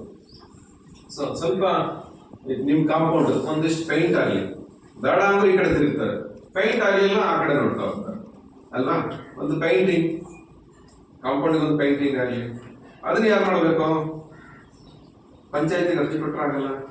ನಾವು ಹಳೆ ವಿದ್ಯಾರ್ಥಿಗಳಿದ್ದಾರೆ ಅಂತ ಹೇಳಿದ್ರಿ, ನಿಮ್ದೆ ಏನು ಆದಾಯ ಬರುತ್ತೆ ಅಂತ ಹೇಳ್ತೀವಿ, ನೀವು ಅದೊಂದು ಪ್ಲಾನಿಂಗ್ ಮಾಡ್ತೀವಿ. ಒಂದೇ ಸಲ ಕಷ್ಟ ಆಗದೆ ಇರ್ಬೋದು, ಅಟ್ಲೀಸ್ಟ್ ಅಟ್ರಾಕ್ಟ್ ಆಗ್ಲಿಕ್ಕೆ ಹೊರಗಡೆನಾದ್ರೂ ಒಂಚೂರು ಕಾಣಂಗೆ ಮಾಡ್ಬೋದಲ್ವಾ. ಈ ತರದ ಪ್ರಯತ್ನಗಳಾಗ್ಲಿ ಅಂತೇಳಿ ನನ್ನ ಅಪೇಕ್ಷೆ. ಅಲ್ಲ, ಅದು ಬೇರೆ ಪ್ರಾಜೆಕ್ಟ್ ಅದರಲ್ಲಿ. ಸೊ ಇನ್ನು ಉಳಿದಂತೆ ಅದೇ ನನಗೆ ತುಂಬಾ ಖುಷಿಯಾಗಿದ್ದು ಈ ಸಭೆ ನಾನು ಇದು ಭಾಗವಹಿಸ್ತಾರಂಥದ್ದು. ಒಟ್ಟು ನಾನು ಭಾಗವಹಿಸಬೇಕಾಗಿದ್ದು 5 ಗ್ರಾಮ ಸಭೆ ಇಷ್ಟರೊಳಗೆ ಒಂದು ಕಟ್ಟಿನೊಳಗೆ ಕ್ರಾಸ್ನಲ್ಲಿ ಅವತ್ತು ಬೇರೆ ನಮಗೆ ಮೀಟಿಂಗ್ ಇದ್ದಿದ್ದರಿಂದ ಭಾಗವಹಿಸಿರಲಿಲ್ಲ. ಸರ್ ತುಂಬ ಚೆನ್ನಾಗಿ ವರದಿ ಮಂಡಿಸ್ತಾರೆ ನೋಡಿ. 132 ಅಂಶಗಳನ್ನು ಹೇಳಿದ್ರು. ಮೋಸ್ಟ್ಲಿ ಮುಂದಿನ ವರ್ಷ 150 ದಾಟ್ಬೋದು. ಕೆಲವೊಂದು ಅಂಶಗಳು ಇವರು ಹೇಳಿದ್ದು ಸತ್ಯ ಇದೆ. ಇನ್ನೊಂದು ನನಗೆ ತುಂಬಾ ಖುಷಿಯಾಗಿದ್ದು ಅಂದ್ರೆ ಇಷ್ಟು ಗ್ರಾಮ ಸಭೆ ಅಟೆಂಡ್ ಮಾಡೋದು, ಇವನ್ ಮೇಲಿಂಗ್ ಬೆಸ್ಗಲ್ಲೂ ಅಟೆಂಡ್ ಮಾಡಿದ್ದೆ. ಅಲ್ಲಿ ಇಂಟ್ರಾಕ್ಷನ್ ಇಷ್ಟು ಚೆನ್ನಾಗಿ ಆಗಿರಲಿಲ್ಲ. ಅಂದ್ರೆ ನಿಮ್ಮ ಕಡೆಯಿಂದ ಅಷ್ಟು ಪ್ರಶ್ನಾವಳಿ ಬಂದಿರಲಿಲ್ಲ ಅಥವಾ ಅಧ್ಯಕ್ಷರು ಅಷ್ಟು ಚೆನ್ನಾಗಿ ಫೋರ್ಸ್ಫುಲಿ ಇಂಥದ್ದಾಗಬೇಕು ಅಂತ ಹೇಳಿರಲಿಲ್ಲ. ಬಟ್ ಈ ಒಂದು ಗ್ರಾಮ ಸಭೆಯಲ್ಲಿ ಸರ್ ಕೂಡ ಇದ್ರು. ಈ ಒಂದು ಗ್ರಾಮ ಸಭೆಯಲ್ಲಿ ಅದಾಗಿದೆ. ಯಾಕಂದ್ರೆ ನೀವು ಕೂಡ ಎಲ್ಲೋ ಅರ್ಜೆನ್ಸಿ ಎಲ್ಲೋ ಹೋಗ್ಬೇಕು ಅಂತ ತೋರಿಸ್ತಾ ಇತ್ತು. ನಮ್ಗೆ ಬೇಕು ಅನ್ನೋ ರೀತಿಯಲ್ಲಿ ಆಸೀನರಾಗಿದ್ದಾರೆ. ನಿಜವಾಗ್ಲೂ ಖುಷಿ ಅನಿಸ್ತು. ಸೊ ಇದ್ರದ್ದು ಉದ್ದೇಶ ಇಷ್ಟೇ. ಇದು ಯಾಕೆ ಗ್ರಾಮ ಸಭೆ ಆಗ್ತಿದೆ ಅಂದ್ರೆ ನೀವು ಕೊಟ್ಟಂತಹ ಮಾಹಿತಿಗಳನ್ನು ಕೂಡ ಕ್ರೋಢೀಕರಿಸಿ ಏನಾದರೂ ಬದಲಾವಣೆ ತರಬೇಕು ಅಂತೇಳಿ. ರೂಟ್ ಲೆವೆಲ್ ಈಗ ಸರ್ಕಾರ ಕೂಡ ಏನೋ ಮಾಡ್ತಾ ಇಲ್ಲ. ಸರ್ಕಾರ ಸುಮಾರಷ್ಟು ಮಾಡಿದೆ, ಮತ್ತೇನಾದ್ರೂ ಚೇಂಜಸ್ ಬೇಕಾದ್ರೆ ಇಲ್ಲಿಂದನೇ ಬರಲಿ ಅನ್ನೋಂಥ ಮಾಹಿತಿಯನ್ನು ನಿಮ್ಮಿಂದ ಕಲೆಕ್ಟ್ ಮಾಡ್ಕೊತಾ ಇದ್ದಾರೆ. ಅಂತ ಮಾಹಿತಿ ಕೂಡ ಯಥಾವತ್ತಾಗಿ ಅಲ್ಲಿಗೆ ಹೋಗುತ್ತೆ. ಸೊ ಒಳ್ಳೆ ರೀತಿಯಲ್ಲಿ ಇವತ್ತು ಒಂದು ಗ್ರಾಮ ಸಭೆ ಆಗಿದೆ. ಇಲಾಖೆ ಪರವಾಗಿ ನಾನು ಭಾಗವಹಿಸಿದ್ದೇನೆ. ಇನ್ನು ತುಂಬಾ ಖುಷಿ ವಿಚಾರ ಅಂದ್ರೆ ನಮ್ಮ ಕ್ಷೇತ್ರ ಶಿಕ್ಷಣಾಧಿಕಾರಿಗಳು ಒತ್ತಡದ ನಡುವೆಯೂ ಅವರಿಗೆ ಯಾವುದೇ ವೆಹಿಕಲ್ ಇಲ್ಲ, ಬೇರೆ ಬೇರೆ ವ್ಯವಸ್ಥೆ ಮೂಲಕ ಅವರೆಲ್ಲ ಕಡೆ ಸ್ಕೂಲ್ಗಳಿಗೆ ವಿಸಿಟ್ ಕೊಡ್ತಾ ಇದ್ದಾರೆ. ಇನ್ನೂ ವಿಶೇಷ ಅವ್ರದ್ದು ಏನಪ್ಪಾ ಅಂತಂದ್ರೆ ಅವರು ಆಡಳಿತಾತ್ಮಕಕ್ಕಿಂತನೂ ಮಕ್ಕಳ ಎಜುಕೇಶನ್ ಬಗ್ಗೆ ತುಂಬಾ ಫೋಕಸ್ ಮಾಡ್ತಾರೆ. ಅವ್ರು ಏನಾದ್ರು ಕ್ಲಾಸ್ ಅಲ್ಲಿ ಹೋದ್ರೆ ಅವ್ರಿಗೆ ಬರೋದೇ ಇಲ್ಲ, ಅಲ್ಲೇ ಇರ್ತಾರೆ. ನಾವೇನಾದ್ರು ಪ್ಲಾನ್ ಹಾಕೊಂಡು ಆ ಶಾಲೆ ಈ ಶಾಲೆ ಅಂತಂದ್ರೆ ಒಂದೇ ಶಾಲೆ. ಯಾಕಂದ್ರೆ ಅವರು ಮಕ್ಕಳ ಶೈಕ್ಷಣಿಕ ಪ್ರಗತಿ ಬಗ್ಗೆ ಅಷ್ಟು ಫೋಕಸ್ ಮಾಡ್ತಾರೆ. ಸೊ ನನಗೆ ಸ್ಯಾಟಿಸ್ಫ್ಯಾಕ್ಷನ್ ಆಗಿದೆ. ಯಾಕಪ್ಪ ಅಂತಂದ್ರೆ ಒಂದು ಒಳ್ಳೆ ರೀತಿಯಲ್ಲಿ ಇವತ್ತು ಗ್ರಾಮ ಸಭೆ ಆಗಿದೆ. ಮತ್ತೆ ಇಷ್ಟನ್ನ ಪೇರೆಂಟ್ಸ್ ಇವತ್ತೇ ನೋಡಿದ್ರು. ಅವತ್ತು ವಾರ್ಷಿಕೋತ್ಸವ ಬಂದ್ರು, ಅಲ್ಲಿ ಲೈಟ್ ಆಫ್ ಇರ್ತದೆ, ನಿಮ್ಮ ಕಡೆ ಯಾರು ಕಾಣಲಿಲ್ಲ. ಸೊ ತುಂಬಾ ಚೆನ್ನಾಗಿ ಒಂದು ವಾರ್ಷಿಕೋತ್ಸವ ಕೂಡ ಮಾಡಿದ್ದೀರಿ. ಇದೇ ತರ ಆಕ್ಚುಲಿ ಕಡಿಮೆ ಪಂಚಾಯತಿ ಕೂಡ ತುಂಬಾ ಚೆನ್ನಾಗಿದೆ. ಎಲ್ಲ ಸದಸ್ಯರು, ಅಧ್ಯಕ್ಷರು, ಸದಸ್ಯರು ಕೂಡ ಎಲ್ಲ ಸ್ವಲ್ಪ ಸಾಮಾಜಿಕ ಚಿಂತನೆ ಇರೋಂಥವರೇ ಇರೋದ್ರಿಂದ ನಿಮ್ಮ ಶಾಲೆಗೆ ಒಳ್ಳೇದು ಆಗತ್ತೆ ಅನ್ನುವಂಥ ನಂಬಿಕೆ ಇಟ್ಕೊಂಡು 43 ಇರೋ ಮಕ್ಕಳ ಸಂಖ್ಯೆ 60 ದಾಟಿದ್ರೆ ಮತ್ತೊಬ್ಬರು ಸಿಗ್ತಾರೆ ಅಂತ ಹೆಡ್ ಟೀಚರ್ ಮತ್ತೊಬ್ಬರು ಸಿಗ್ತಾರೆ ಅಂತ ಹೇಳ್ತಾ ನಾನು ಮಾತು ಮುಗಿಸ್ತೇನೆ. ಧನ್ಯವಾದಗಳು ಸರ್. ಈಗ ಅಂಗನವಾಡಿ ಕಾರ್ಯಕರ್ತರಾದಂತ ಆಶಾ ಎಲ್ಲರಿಗೂ ನಮಸ್ಕಾರ. ಸಾಮಾಜಿಕ ಲೆಕ್ಕ ಪರಿಶೋಧನೆ ಗ್ರಾಮ ಸಭೆ ಆಗಮಿಸಿದಂಥ ಎಲ್ಲ ಗ್ರಾಮ ಸಭೆ ಈ ಸಮಾರಂಭದ ಅಧ್ಯಕ್ಷರಾದಂಥ ರಾಜಶೇಖರೇ, ಎಸ್ಟಿಎಂ ಸದಸ್ಯರು ಮಂಜಾತ್ ಅವರೇ, CRP ಅವರೇ, ಗುಂಡಣ್ಣವರೇ, ಲೆಕ್ಕ ಪರಿಶೋಧಕ ಸಭೆಯ ನಾಗೇಶ್ ಅವರೇ, ಪಲ್ಲವಿ ಅವರೇ, ಎಲ್ಲ ಎಸ್ಟಿಎಂ ಸದಸ್ಯರೇ, ಪೋಷಕರೇ, ನೀವು ಹೇಳಿದಾಗೆ ಸ್ವಲ್ಪ ಬಿಲ್ಡಿಂಗ್ ಬಗ್ಗೆ ಸ್ವಲ್ಪ ಜಾಸ್ತಿ ಹೇಳಿದ್ರೆ ಗ್ರಾಮ ಸಭೆಯಿಂದ ಗ್ರಾಮ ಪಂಚಾಯತ್ ಏನಾದ್ರು ಮಾಡ್ಬೋದು ಅಂತ ಹೇಳಿದ್ರೆ ಅದು ನಿಮ್ಮೊಂದು ರಿಕ್ವೆಷನ್ ಕೊಟ್ಟರೆ ನಾವು ಅದಕ್ಕೆ ಮನವಿ ಸಲ್ಲಿಸ್ಬೋದು. ಗ್ರಾಮ ಸಭೆ ಇದರ ಮೇಲೆ ಏನು ನಮಗೆ ಜಿಲ್ಲಾ ಪರಿಷತ್ತು ಅಥವಾ ನಮ್ಮ ಶಿಕ್ಷಣ ಮಂತ್ರಿ ಮನವಿ ಸಲ್ಲಿಸಿ ಒಂದು ವ್ಯವಸ್ಥೆ ಮಾಡೋಕ್ಕೆ ಒಂದು ವ್ಯವಸ್ಥೆ ಮಾಡ್ಬೋದು. ನಿಮ್ಮಿಂದ ಒಂದು ನಮಗೆ ಮನವಿ ಬಂದರೆ ನಾವು ಅದನ್ನ ಸಂಬಂಧಪಟ್ಟ ಇಲಾಖೆಗೆ ಕಳಿಸಿ ಸ್ವಲ್ಪ ಅದಕ್ಕೆ ಒತ್ತಡ ಆಗ್ತಿದೆ. ಬಿಲ್ಡಿಂಗ್ ಅನ್ನು ಸ್ಯಾಂಕ್ಷನ್ ಮಾಡಿದೆ. ಅದಕ್ಕೆ ಸಾಕಷ್ಟು ಹಣಗಳಿದೆ. ಈಗ ಶಾಲೆ ಬಿಲ್ಡಿಂಗ್ ಅಂತಂದರೆ ಫಂಡ್ಗಳಿರುತ್ತೆ. ಇದು ಸುಮಾರು ಒಂದು 70 ವರ್ಷ ಹಳೆ ಶಾಲೆ ಆದ್ದರಿಂದ ಇದಕ್ಕೊಂದು ಪ್ರಾಬ್ಲಮ್ ಇದೆ. ಮತ್ತೊಂದ್ಸರಿ ಕಾಂಪೌಂಡ್ ಬಗ್ಗೆ ಹೇಳಿದ್ರಿ. ಕಾಂಪೌಂಡ್ ಏನು ಸ್ವಲ್ಪ ಕಮ್ಮಿ ಇತ್ತು, 150 ಮೀಟರ್. ಒಂದ್ಸರಿ ಕಾಂಪೌಂಡಿಗೆ ನಾವು 3 ಲಕ್ಷ ಇಟ್ಟಿದ್ವಿ. ಆದರೆ ಏನಾರ್ಜಿ ಇಟ್ಟಿದ್ವಿ ಸರ್, ಅದು ಮಾಡೋಕ್ಕೆ ಆಗಲಿಲ್ಲ. ಸ್ವಲ್ಪ ನಮ್ಮ ಪಂಚಾಯತಿಗಳು ಸೋತಾ ನೀವು ಸ್ವಲ್ಪ ರಿಸ್ಕ್ ಅಂತ ಏನಾದ್ರು ಕೆಲಸ ಆಮೇಲೆ ಮಾಡಕ್ಕೆ ಬರೋದು ಹೆದರ್ಕೊಂಡ್ಬಿಟ್ರು. ಅಮೌಂಟ್ ಬರುತ್ತೆ ಏನಾದರೂ ಕಾಂಟ್ರಾಕ್ಟರ್ ಮಾಡ್ತಿದ್ರು. ಕಾಂಟ್ರಾಕ್ಟರ್ಗಳು ಮತ್ತು STMC ಸದಸ್ಯರು ಎಲ್ಲ ಸ್ವಲ್ಪ ಪೋಷಕರು ಸೇರಿದ್ರೆ ಕಾಂಪೌಂಡ್ ಮಾಡೋದು ದೊಡ್ಡದಲ್ಲ. ಅಮೌಂಟ್ ಬೇಕಾದ್ರೆ ಈಗಲೂ ಇಟ್ಕೊಳ್ಬೋದು. ನಾವು ಸಂಬಂಧಪಟ್ಟಾಗ ಎನರ್ಜಿ ಮಾಡ್ಬೋದು. ಅದೊಂದು ಆಪ್ಷನ್ ಇದೆ. ಎನರ್ಜಿ ಬಿಟ್ಟರೆ ಮತ್ತೆ ಕಾಂಪೌಂಡ್ ಮಾಡೋಕ್ಕೆ ಬೇರೆ ಯಾವುದೋ ಆಪ್ಷನ್ ಕಷ್ಟ. ಬೇರೆ ಯಾವುದೋ ಅನುದಾನ ಕಾಂಪೌಂಡ್ಗಳಿಗೆ ಕೊಡಲ್ಲ, ಬಿಲ್ಡಿಂಗಿಗೂ ಕೊಡ್ತಾರೆ. ಹಾಗೆ ಶೌಚಾಲಯದ ಬಗ್ಗೆ ಮುಂಜಾನೆ ಹೇಳಿದಾಗ ಅದಕ್ಕೆ ಅಮೌಂಟ್ ಅದಕ್ಕೆ ಆ ಕೆಲಸ ಆಗುತ್ತೆ. ಈಗ ಸ್ವಚ್ಛತೆ ಮಾಡಬೇಕು ಅಂತಂದರೆ ಅದಕ್ಕೊಂದು ಜನ ಇರಬೇಕು. ನನಗೆ ಅಕಸ್ಮಾತ್ ನಮ್ಮ ಪಂಚಾಯತಿಯಲ್ಲಿ ಏನಾದರೂ ಸ್ವಚ್ಛತೆಗಾರ ಇದ್ದಿದ್ರು ಅದು ಇಲ್ಲಿ ಕಳಿಸ್ಬೋದು. ಬಟ್ ನಮ್ಮ ಪಂಚಾಯತಿಯಲ್ಲಿ ಸ್ವಚ್ಛತೆಗಾರ ಇಲ್ಲ. ನಮ್ಮ ಇದು ಹೆಣ್ಣು ಪಂಚಾಯತ್ಗಳಿಂದ ಆದ್ದರಿಂದ ಇಲ್ಲಿ ಯಾವುದೇ ಕಾಯಿಲೆಗಳು ಸಿಲಿಂಡರ್ಗಳು ಅಂತ ಯಾವುದು ಇಲ್ಲ ಇಲ್ಲಿ. ಆದ್ದರಿಂದ ಸ್ವಚ್ಛತೆಗಾರ ಇಲ್ಲ.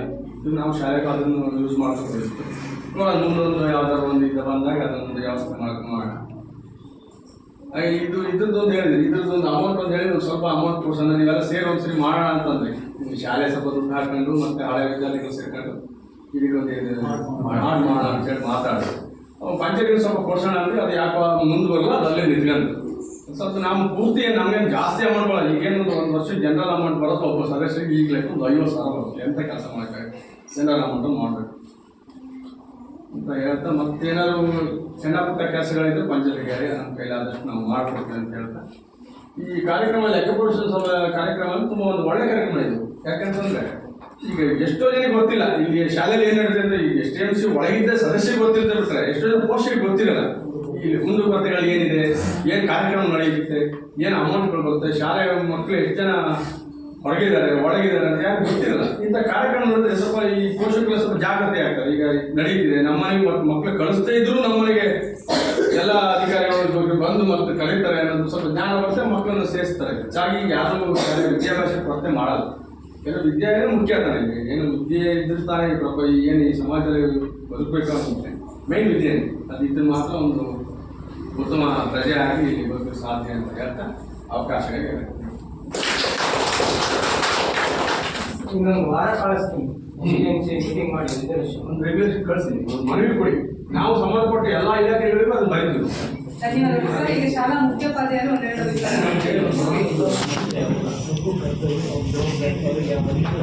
ಧನ್ಯವಾದಗಳು. ಮೊದಲನೇದಾಗಿ 134 ವಿಷಯಗಳು ಏನಿತ್ತು ನಮಗೆ ಹೊಸದು. ಕಾರಣ ಅಷ್ಟೇ, ಅದು ಹೊಸದಾಗಿ ಲಾಂಚ್ ಆಗಿರೋದು ಈ ವರ್ಷ 20% ಬರೋ ವರ್ಷ 50 ಆಗ್ಬೋದು, ಆಚೆ ವರ್ಷ 100% ಆಗ್ಬೋದು. ಎಲ್ಲ ಶಾಲೆ ವಿಸಿಟ್ ಕೊಡ್ಬೇಕು. ಸರ್ಕಾರದ ಒಂದು ಕಲ್ಪನೆ ಕೂರಿಸೋದು ಅಂದರೆ ಎಲ್ಲರನ್ನೂ ಕೂಡ ನಾವು ಶಾಲಾ ಬೇಸಿಕ್ ಏನಿದೆ ಅದು ಅಭಿವೃದ್ಧಿಪಡಿಸಬೇಕು ಅನ್ನೋದು ಸರ್ಕಾರದ ಮಹತ್ವಾಕಾಂಕ್ಷೆ ಯೋಜನೆ. ಅದನ್ನು ಯಾವುದೇ ಒಂದು ಹೊಸ ಔಷಧಿ ಕಂಡುಹಿಡಿಬೇಕಾದ್ರೆ ಎಲ್ಲರಿಗೂ ಪ್ರಯೋಗ ಮಾಡಬೇಕು. ಯಾವುದೋ ಒಂದು ಇಲಿ ಮೇಲೋ ಅಥವಾ ಇನ್ನೊಂದು ಒಂದು ವಸ್ತುವನ್ನು ಸರ್ಟನ್ ಟೈಮ್ನಲ್ಲಿ ಸಾಕ್ಬಿಟ್ಟು ಅದನ್ನೇ ಪ್ರಯೋಗ ಮಾಡ್ತಾರೆ, ಸಕ್ಸಸ್ ಆಗುತ್ತಿಲ್ಲ. ಹಾಗೆ ಈ ಸ್ಟಾರ್ಟಿಂಗ್ನಲ್ಲಿ ಸ್ವಲ್ಪ ಮಟ್ಟಿಗೆ ಶಾಲೆಗಳನ್ನು ತಗೊಂಡಿದ್ದಾರೆ. ಮುಂದಿನ ದಿನಗಳಲ್ಲಿ ಎಲ್ಲ ಶಾಲೆ ಆಗುತ್ತೆ. ನಾವು ಎಲ್ಲ ಪೋಷಕರಿಗೂ ಕೂಡ ಇನ್ನು ಹೆಚ್ಚಿನ ಮಾಹಿತಿ 134 ಇದೆ, 150 ಆಗ್ಬೋದು, 200 ಆಗ್ಬೋದು, ಅಷ್ಟು ವಿಷಯಗಳು ಇದೆ. ಆದರೆ ನೀವು ಸ್ಪಂದನೆ ಇರಬೇಕು. ಶಾಲೆ ಏನೋ ಕರೆದ್ರೆ ಬಂದು ಹೋಗಂಗಿರ್ಬೇಕು. ಆಗ ಹೆಚ್ಚು ವಿಷಯ ತಿಳಿಯುತ್ತೆ, ಮಕ್ಕಳಿಗೆ ಹೇಳಲಿಕ್ಕಾಗುತ್ತೆ.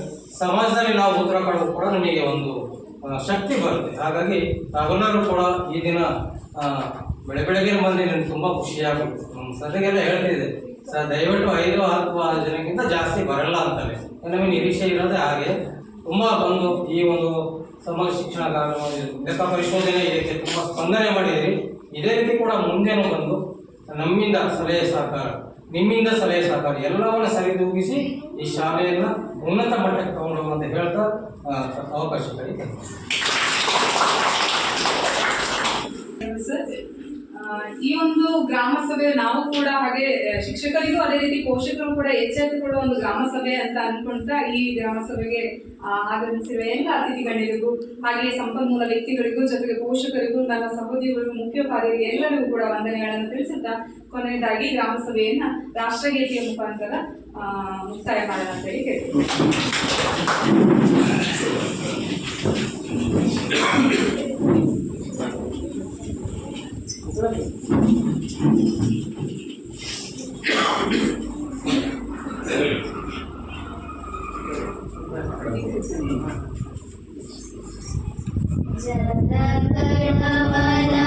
अधिनायक जय हे भारत भाग्य विधाता पंजाब सिंधु गुजरात मराठा द्राविड उत्कल बंगा विंध्य हिमाचल यमुना गंगा उच्चल जलधि तरंगा तव शुभ नामे जागे तव शुभ आशीष मागे गाहे